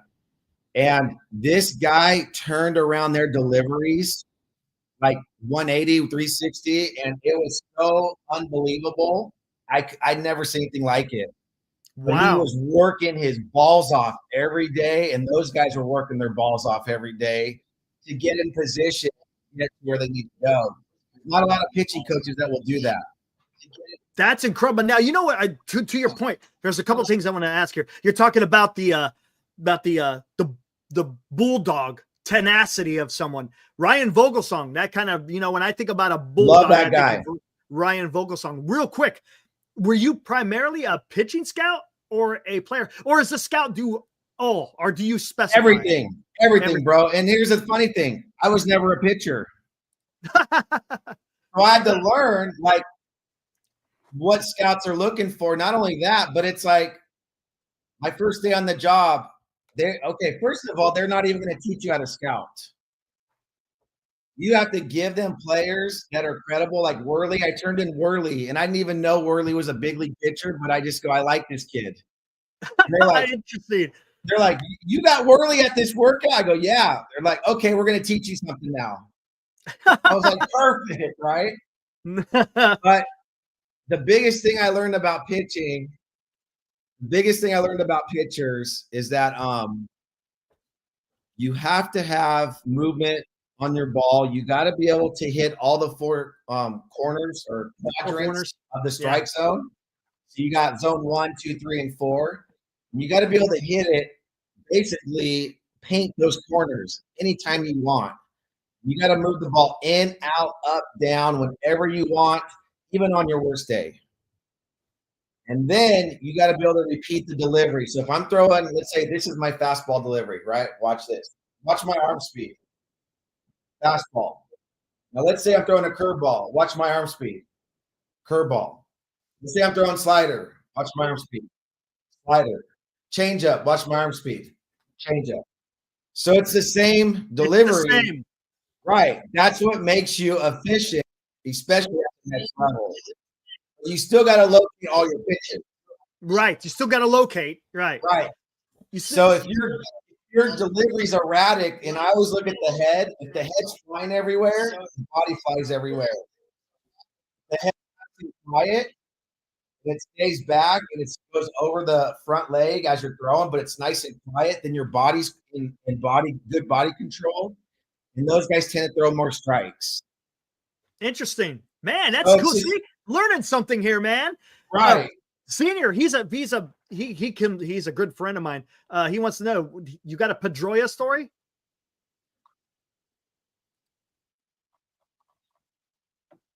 Oh, Eldridge. Oh, that's a good question. I've watched videos of Eldridge, and I want to go see him play this year, but just based on what I see, I'm projecting Eldridge, and you guys can kill me in 5 years, because as a scout, you don't know if you're worth a damn until 5 years from now. But I'm going to say this on your chat. I project Eldridge. I think the kid can hit 30 to 40 home runs a year. And I think he's going to hit for a high average, and I'll tell you why. He has a short stroke, and his head is quiet. Guys that have a quiet head have a quiet body. And with the short stroke, he's going to make more contact. The only thing that scares me, he's not mature yet. So he needs to grow up. And that's just going to happen over time. And then the other thing that scares me a little bit is that he'll try to lift it a little bit, which gets him in trouble. He'll try to hit home runs. So that'll be more strikeouts. But I think Posey and the regime will quiet that down. And the biggest thing I love about the kid, he can hit to all fields. Hits to all fields, yeah. I've seen that. That is huge. Right. Huge. Even Buster Posey with that high leg kick, which I highly don't recommend because a lot of guys can't pull it off. Buster can hit to all fields with that high leg kick. And if you look at Adames has the same leg kick as Posey. Oh, does he? Honestly, I've never seen enough of Willie Adames to So Posey, when he chose him, he didn't just choose him because of his stats. He's choosing him because he's scouting him. He understands the game. Okay, that's fair. Here's a question I want to ask you.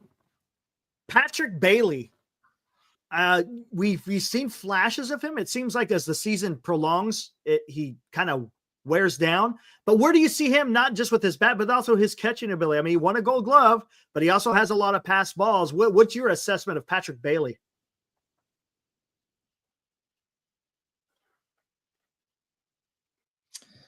I think Bailey's been coddled, and I think I go back to Buster Posey, what he's saying in his chats. He's saying a lot of these guys got the call too soon. They didn't even have to put big numbers up before they got the call. Yes.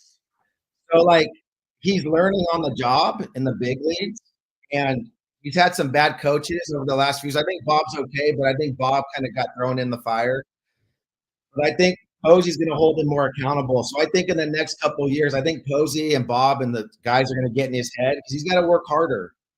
I think if he works harder and he gets that work ethic going, I think the kid can hit for average, and I think he's going to catch better because I think Posey's going to be in his ear at all times. Interesting. Okay. Interesting. And I think that's the problem with the Giants is that all of them have been coddled. Because of the former regime? Yeah, because like you guys have said on the chat, Farhan was trying to save his job, so he would just pull guys up, or guys would get hurt, and then he didn't have the depth, so he just pulled guys up, right? Right. But if you go back to Posey, he would say when he was going through the system, they actually had to put up big numbers before they could even go to the big leagues. Okay, here's a question. This is a big one. Is Luciano broken, or is he going to be something? Okay. They screwed him. They screwed him up a little bit. And when I say about that, he's fixable. But they set him back 2 or 3 more years mentally. Okay. Once again, if he was in the Rays system as an 18-year-old, he would be a superstar by now just with his bat, and they would have found him the right position. Or they would have trained him correctly. Because those guys understand how to move the right players with the right athleticism, and they have the right player development. They all work together. They have the system down. You got to remember, my first boss, even though I didn't report to him, before this guy was a superstar, which he is now, was Andrew Friedman. Oh, there you go. I met Andrew Friedman at Stanford when they're playing Cal. And Andrew was this little dorky 28-year-old at the time, and I was like 27, I think. And he had his BlackBerry phone, and he didn't talk to nobody. He was like an upcoming superstar. He's a smart guy. Mm-hmm. But he understood the emphasis of drafting the right players because we didn't have a big payroll. Okay. So he has the right foundation. And I don't like the guy because he's a Dodger now, but he's a very smart man. He's a very good salesman. He knows what he's doing. Makes sense. Okay, now real quick, back to Luciano. What do you think is his best landing spot for fielding? Where's his position?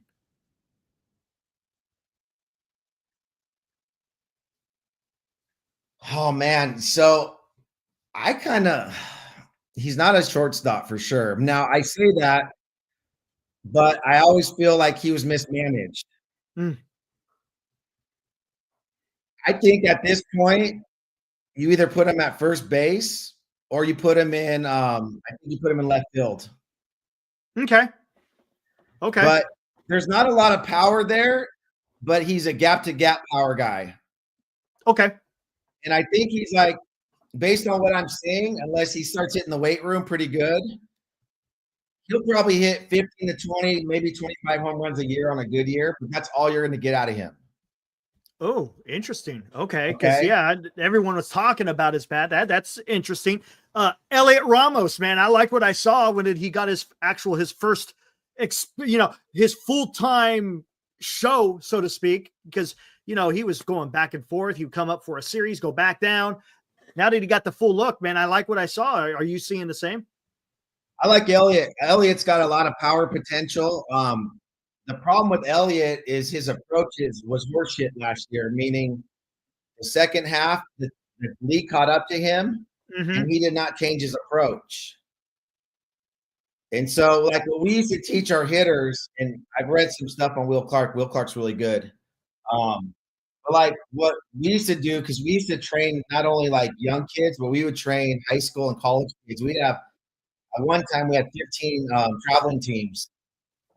Anytime we played like the good, like elite clubs, and I'm talking like the clubs that we played in the summertime. I'm gonna say NorCal, for example. Their starting rotation, they're either getting drafted in the first round or they're going D1.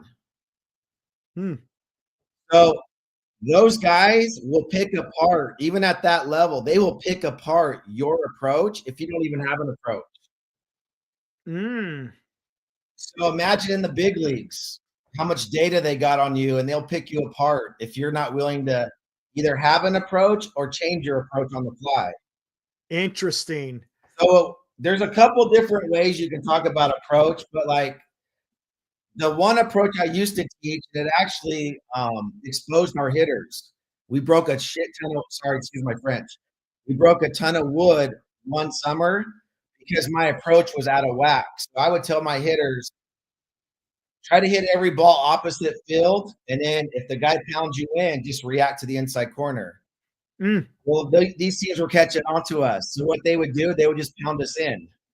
Okay. And then our team would freak out and they would swing too late. We'd break a ton of woodies. Gotcha. Okay. But then I said, all right, we're done with that approach. We're going to change it up. And this kind of helps hitters out, keep your front shoulder in, stand up a little bit. The biggest thing about hitting is you don't want the front shoulder to fly open too soon. To fly out. Gotcha. So the easiest way to keep your hands inside the ball is to keep the shoulder in. So by doing that, we would tell our hitters, hit every ball up the middle. Okay. And if he comes away or in, just react and trust your hands and let the barrel go. Not only did we start winning more ball games, but our batting average went skyrocket. We didn't break as many bats.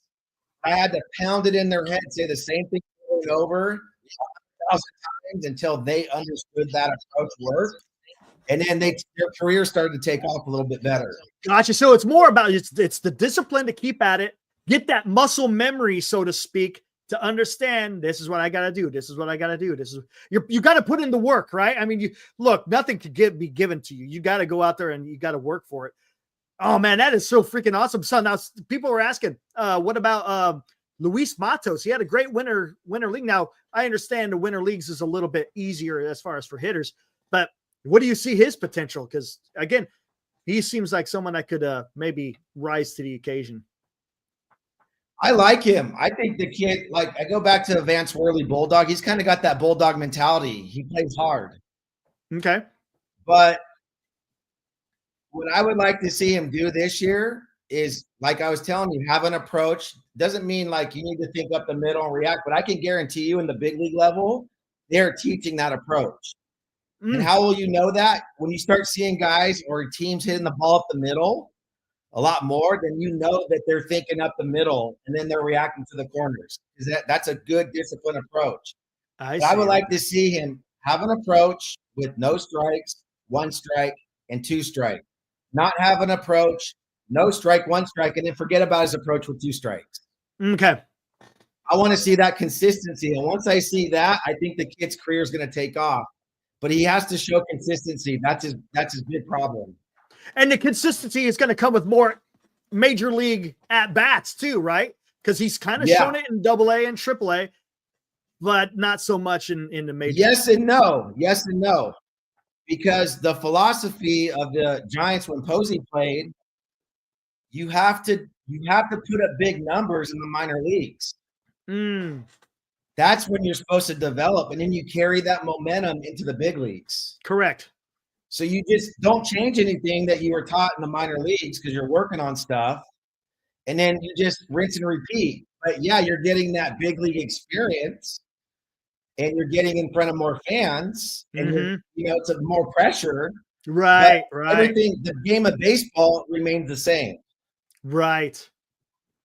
Man, this is freaking. I love talking about this stuff.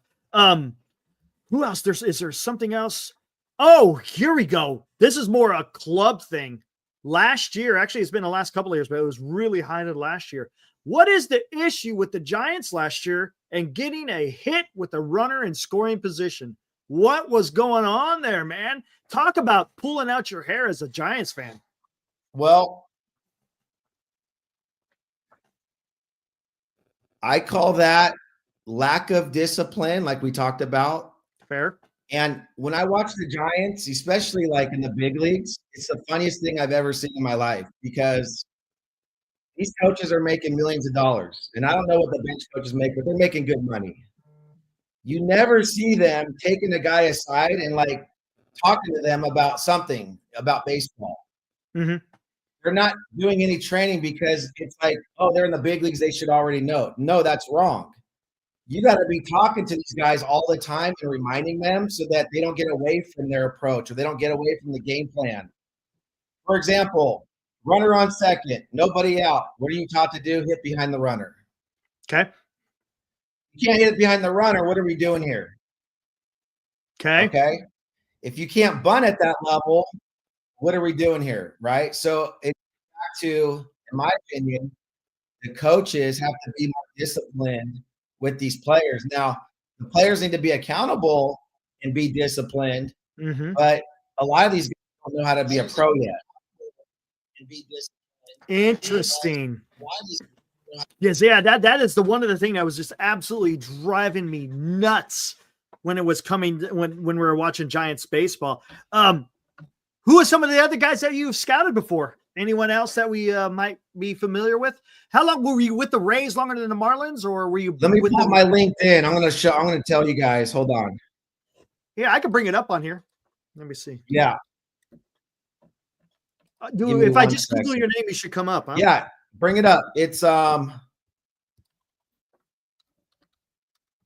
Robles and put NBA. NBA. Yeah. Baseball, because I see football too. Oh, I took or NBA everyone's scout. name out. Hold on, let me see. Maybe try this. Oh, there you are. I see you. That's me, brother.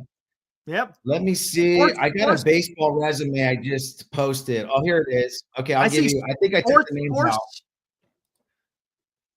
Okay, here's the list of guys that I either drafted or I put on my list and other teams drafted. Oh, Aaron wow. Judge, you guys know about him. Daniel Descalso from where was he at? Davis. He played at Davis. He went with the Diamondbacks. Andrew Suzak was one of my guys too. He went with the Giants. Andrew Suzak, huh? Yeah. Another guy I didn't put down, but he went to Judge. Yeah, he actually used to train at my facility, but him and his dad were always working out together. They were a good team. Lars Anderson used to train at my facility too. He's with the Boston Red Sox. I turned in Dustin Pedroia from the Red Sox. Really? I turned in David Hernandez from the Reds. I turned in Vance Worley. Zach Green used to play for the Phillies, and he's been bopping around, but he actually used to play in my academy team. Brandon Morrow from Cal Berkeley. I chose him over the dude from San Francisco State and the dude from Stanford, and he actually panned out. Jacob McGee was our guy. He was out of Reno High School, but we signed him. Wow. JD Davis, he actually played on my academy team, and he's a good friend of mine. JD Davis, yeah. No kidding. I turned in Max Stassi. I turned in Jed Lowry. Max Stassi, yeah, he played up in Marysville, man. When I was stationed up at Beale, the Stassis were like the big shots there in Marysville. I love that kid. That kid could hit back in the day. I hope he comes around this year. I think didn't the Giants pick him up? I think they did. We did. We signed him. Yeah. I turned in. Yeah, he's on the AAA team. Yep. Steven Piscotty. Steven Piscotty. Wow, no kidding. The Giants, didn't they? They had him in spring training. They let him go, right? Isn't that the guy? Dude, that guy could hit, bro. He could hit. He could play. Man. I thought he was going to make the team in 23. I think. Yeah, that was a tragedy, but he needed some mental and physical work. Gotcha. Tyson Ross was on my list as well, but the A's got him. Andrew Lopez, this kid, oh my God, man. He was at Elk Grove High, and we got him in like the 5th round. This kid could still play to this day, but I don't know what happened. They released him because he was immature at the time, but he was a 5-tool player. Henry Wrigley, We drafted him. He was at San Mateo College. Matt Maraldi, his dad played for the Raiders. Dean Maraldi. Wow. The kid had so much power, but he just couldn't hit at the next level. Ryan Thornton, we drafted him at an AR. He didn't pan out. Brian Pointer, he played for the Phillies at a Rio, and he got paid a lot of money, but he didn't pan out. And then Mike Arjuma played on RBI as well, and he played for the Seattle Mariners. Wow. Where did you draft Pedroia out of high school? Did you draft him out of high school? Was that what it was? Or he got chosen out of ASU. ASU. Gotcha. ASU. I didn't draft him. I tried to. You try. Where did you? Where did you? Were you watching him here when he was going to? Because he was up from Chico, right? If I'm not mistaken. Woodland High School. Yeah, Woodland. That's where it was. Woodland. Woodland High School, bro. That's right. Yep. That's freaking. What about the? Because I know there's a few Elk Grove guys. You know, you got Telez. You got the. Who am I thinking of? The brothers, Madrigal. Weren't they? They're from the Elk Grove. Oh, Madrigal. Yeah, Madrigal Senior, the brother of Nick. His older brother Zach used to play on my RBI team, and he told me about his little brother. He was like 13. He's like, dude, my brother's good, man. I'm like, dude, he's like 5'1", and then he ends up being a big leaguer. Wow. Yeah. Hey, are you Pa Robles 20 on Twitter? Yeah. All right, I'm gonna give you a follow, man. There you go. Cool. Give you a follow. I used to have Twitter, but I don't use it anymore, so I don't even know if it even still exists. Oh, okay, fair enough. I gave you a follow anyways. I can't blame you for not using Twitter, man. It could get a little bit weird sometimes. But that's freaking awesome, man. Yeah. Real quick, before we get out of here, I don't want to take up too much of your time. Where is the value of scouting? Is it still there, or is there still? No, you're good, bro. All right, cool, awesome. Yeah, if you want to, when I get out of here, you just stay here while I close the show down, and if I could get your contact information, man, that'd be awesome. That'd be awesome. Yeah, for sure, bro. I'll help you out anytime. I love talking baseball. Sweet. You know, I've been out of the game because I went back to school, got my MBA. I'm doing IT, but I really want to get back into it at some point. Right on, man. But the value in scouting, bro, in my opinion, and this is like just my opinion, the Giants need to hire the right scouts, and they probably have the good scouts. But I would bring over guys from organizations that have been successful with their farm system for many years, and bring in their ideas and their flavor and their formula on how they scout and draft guys. Sounds like you need to it sounds like you need to give them a call, because I think you're kind of talking about what you did with the Tampa Bay Rays. You know what I'm saying? I mean, I'm not saying that I'm gonna like change the organization, but I just a lot of times in this game, man, I was very blessed because my scouts that train me, Fred Repke, Carlos Delgado, if you're out there, love you. But they trained me, and they were so hard on me. They challenged me every day. Nice. And the biggest thing they taught me when I first started was, all right, you like this player? And I'm like, yeah, I love this player. And I'm like, they're like, okay, could you see this guy wearing a UCLA jersey and starting for UCLA? And I'm like thinking like this. I don't think so. They're like, don't ever bring his name up again. That's great. That's funny, man. So that was like the initial, like, you better know what you're talking about if you want to go to the next level. But at the end of the day, bro, like, I didn't even know if I was a good scout until you wait 5 years, because you got to see where your players end up. It takes time. That's the one. And you're not right on every player. Right. Right. You're not right, but you want to be right more than you're wrong. Right. And here's let's get into this, because I know this is a big subject within baseball, the reliance on analytics. I'm guessing, analytics is important, but you use it as a tool rather than a foundation. Does that seem like the more logical path forward in when you're trying to scout a player. Yes, you want to see some of those analytics, but you also got to see what the guy does. You don't look, a computer's not going to tell you what the guy's, what's he got between his ears. How does he conduct himself? Does he comport himself in a way that could be conducive to a clubhouse, whatever it may be, something like that, right?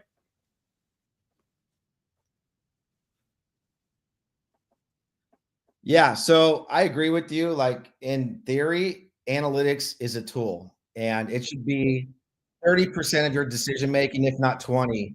The 70 to 80% should be human element, experience, wisdom. Um, Bochy, for example, has experience and wisdom, so he can go off his own World Series years or whatever. He starts making tough decisions. That's all I'm saying. Analytics is not going to pull that up, right? No.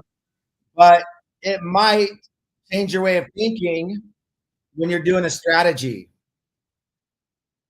And it's just a strategy, right? This guy's successful 70% of the time hitting right-handers that throw 85 to 90 with a three-quarter arm slot. You know what? Our team sucks right now. Let's try it. Let's go with the analytics and see if we can shake it up a little bit. Yeah, exactly. So there you go. You're using it to help you maybe make some decisions, but ultimately it's your eye. If it's working and you see it, okay, we can roll with this. But if it's like going sideways, so to speak, well, maybe we need to try a different direction. Well, here's another one to bounce off analytics that it doesn't tell you. Okay, I got a guy who's 0 for 5. But he hit 5 line drives, and his swing is solid, and his approach is dialed. Guess what? It's a matter of time till these balls start dropping through. I'm not going to go off data analytics to make my decision when I know my player is this close from getting through. Right, exactly. The analytics, to a certain extent, maybe it tells you exit velocity, but that's only so much. Yeah, if you're seeing it and it's just happening to find gloves, it's not finding grass, but he's got a good approach. Exactly. You're still, if you went by the computer, they're going to say, oh, that guy sucks. You got to probably do something else. But no, you can't do that. And that's the beauty of baseball, right? Because you got to go out there every day, and you're going to have your ebbs and you're going to have your flows. And then at the end of the season, all that comes together to give you your overall, you know what I'm saying? So you can't just make those rash decisions just because maybe you have 2 weeks of quote unquote bad baseball.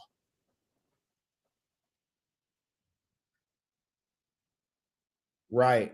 I'll give you another example. We played this team, and I don't know if they still exist, but they're called the Stockton Paters. They're at a St. Mary's High School in Stockton. And RBI always had like these big body guys that nobody knew about. That was like our niche. I'd go find these guys in Sonora, Bay Area, where no one even knew about them, but they were so talented, but maybe they didn't have good grades, or maybe scouts didn't even know about it. They didn't have money, right? So we get all the funding for them and bring them on our team. They were just as good as a D1. They were just as good as a pro. But we go play this team, and I shit you not, you go play the Paters, and they're all like 5'2", 5'4". And you look at them like, we're gonna roll this team, right?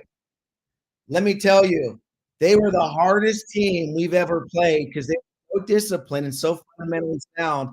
Every game, they either beat us by 1, or they would take us into extra innings and we barely squeak them out. Wow. But again, it goes back to player development. Like, that's the Giants where they need to go. I don't care about money. Be the most fundamentally disciplined team in the league, and that'll equate to wins. I'm telling you, it's the way baseball works. There you go. And you know what? And that has to be taught from low A, San Jose, all the way up to the big club, right? That's got to be hammered. Talking about fundamentals. And look, and this, we don't know what Farham, because we're not in the weeds and as far as what their philosophy was. But I'm guessing Buster Posey understands that. But you got to give the guy some time. Look, this is not going to be changed overnight. There's no way that it could be changed overnight. Real quick, do you still have this RBI Baseball Academy? Yep. Give it a shout out, man. Tell us what's all this RBI baseball about. It's funny. I shut it down in 10 years ago. Oh, okay. But I'm gonna make a comeback. And I'm probably gonna do some consulting for a lot of players. And I'm gonna just do it to where a lot of parents or players that need either mental advice or fundamental advice, they'll send me their video. And I will look at the video, show them some drills, and maybe show them some things to think about. Give them a schedule to get all the kinks out, and then repeat and rinse. And then say, if you follow this, you'll get out of your slump or whatever. And then we'll just kind of build a rapport that way. And probably just charge like half the price of what these other guys are charging. And just kind of going back in the game, helping people out. Awesome. And there we go. And I was thinking about you, Senior. He's got a son, Charlie. He just turned 12 years old. And it sounds like he's going to hit you up. Maybe he could get some help. The kid we watch some clips of him every so often, man. It's awesome. That is freaking great. So you're going to kind of do you're going to be based there out of Roseville? Yeah, I'm out of Roseville, but like I can help kids get scholarships. Yeah, I'm out of Roseville, but I'm going to get back in the network. Like I've helped so many. Like when we had RBI, we were going strong. I must have helped out over 300 kids get a D1, D2, D3 NAIA scholarship. Wow. And we had about 50, maybe 60 kids get drafted. But I used to tell the kids, not everyone's going to be in the big leagues, and that's fine. But let's use baseball as a tool to get you some free education. Yes, there you go, man. Absolutely. Right? It's a win-win. You could either go out there and maybe have a fantastic baseball career, or at the worst, hey, you're coming out of it with a freaking education. Absolutely. That's freaking awesome, man. Hey, hang out with me right here. I'm going to put you down in the green room. I'm going to close it down, and I'm going to talk to you a little bit more off air. Does that sound good? Right on. All right. Hold on one sec. All right, guys. There was Paul Robles, man. I love that stuff, man. Man, I absolutely love that stuff. Again, I'm no expert. All I am, I'm just a fan, and I just watch the game. And and it's just my own ideas of what I see with the game. And I love seeing Paul come in here and talk about the knowledge that he has about the game and some of the history that he's had. This is awesome. This is good stuff, man. Absolutely. All right, guys. Hey, I'm gonna go ahead and get out of here. Appreciate you guys hanging out here over 3 hours tonight, man. There we go. That was awesome, man. And here, I was trying to figure out a damn topic to talk about. And hey, it works out. Again, guys, thanks for hanging out. We'll be back here 8 o'clock tomorrow. Start off the week. Maybe we can start off the week with some damn news. How about that? Holy crap, man. All right, guys. Anyways, let's get the heck out of here. Enjoy the rest of your guys' Sunday night, and we will see you tomorrow night. Have a good one. Woo!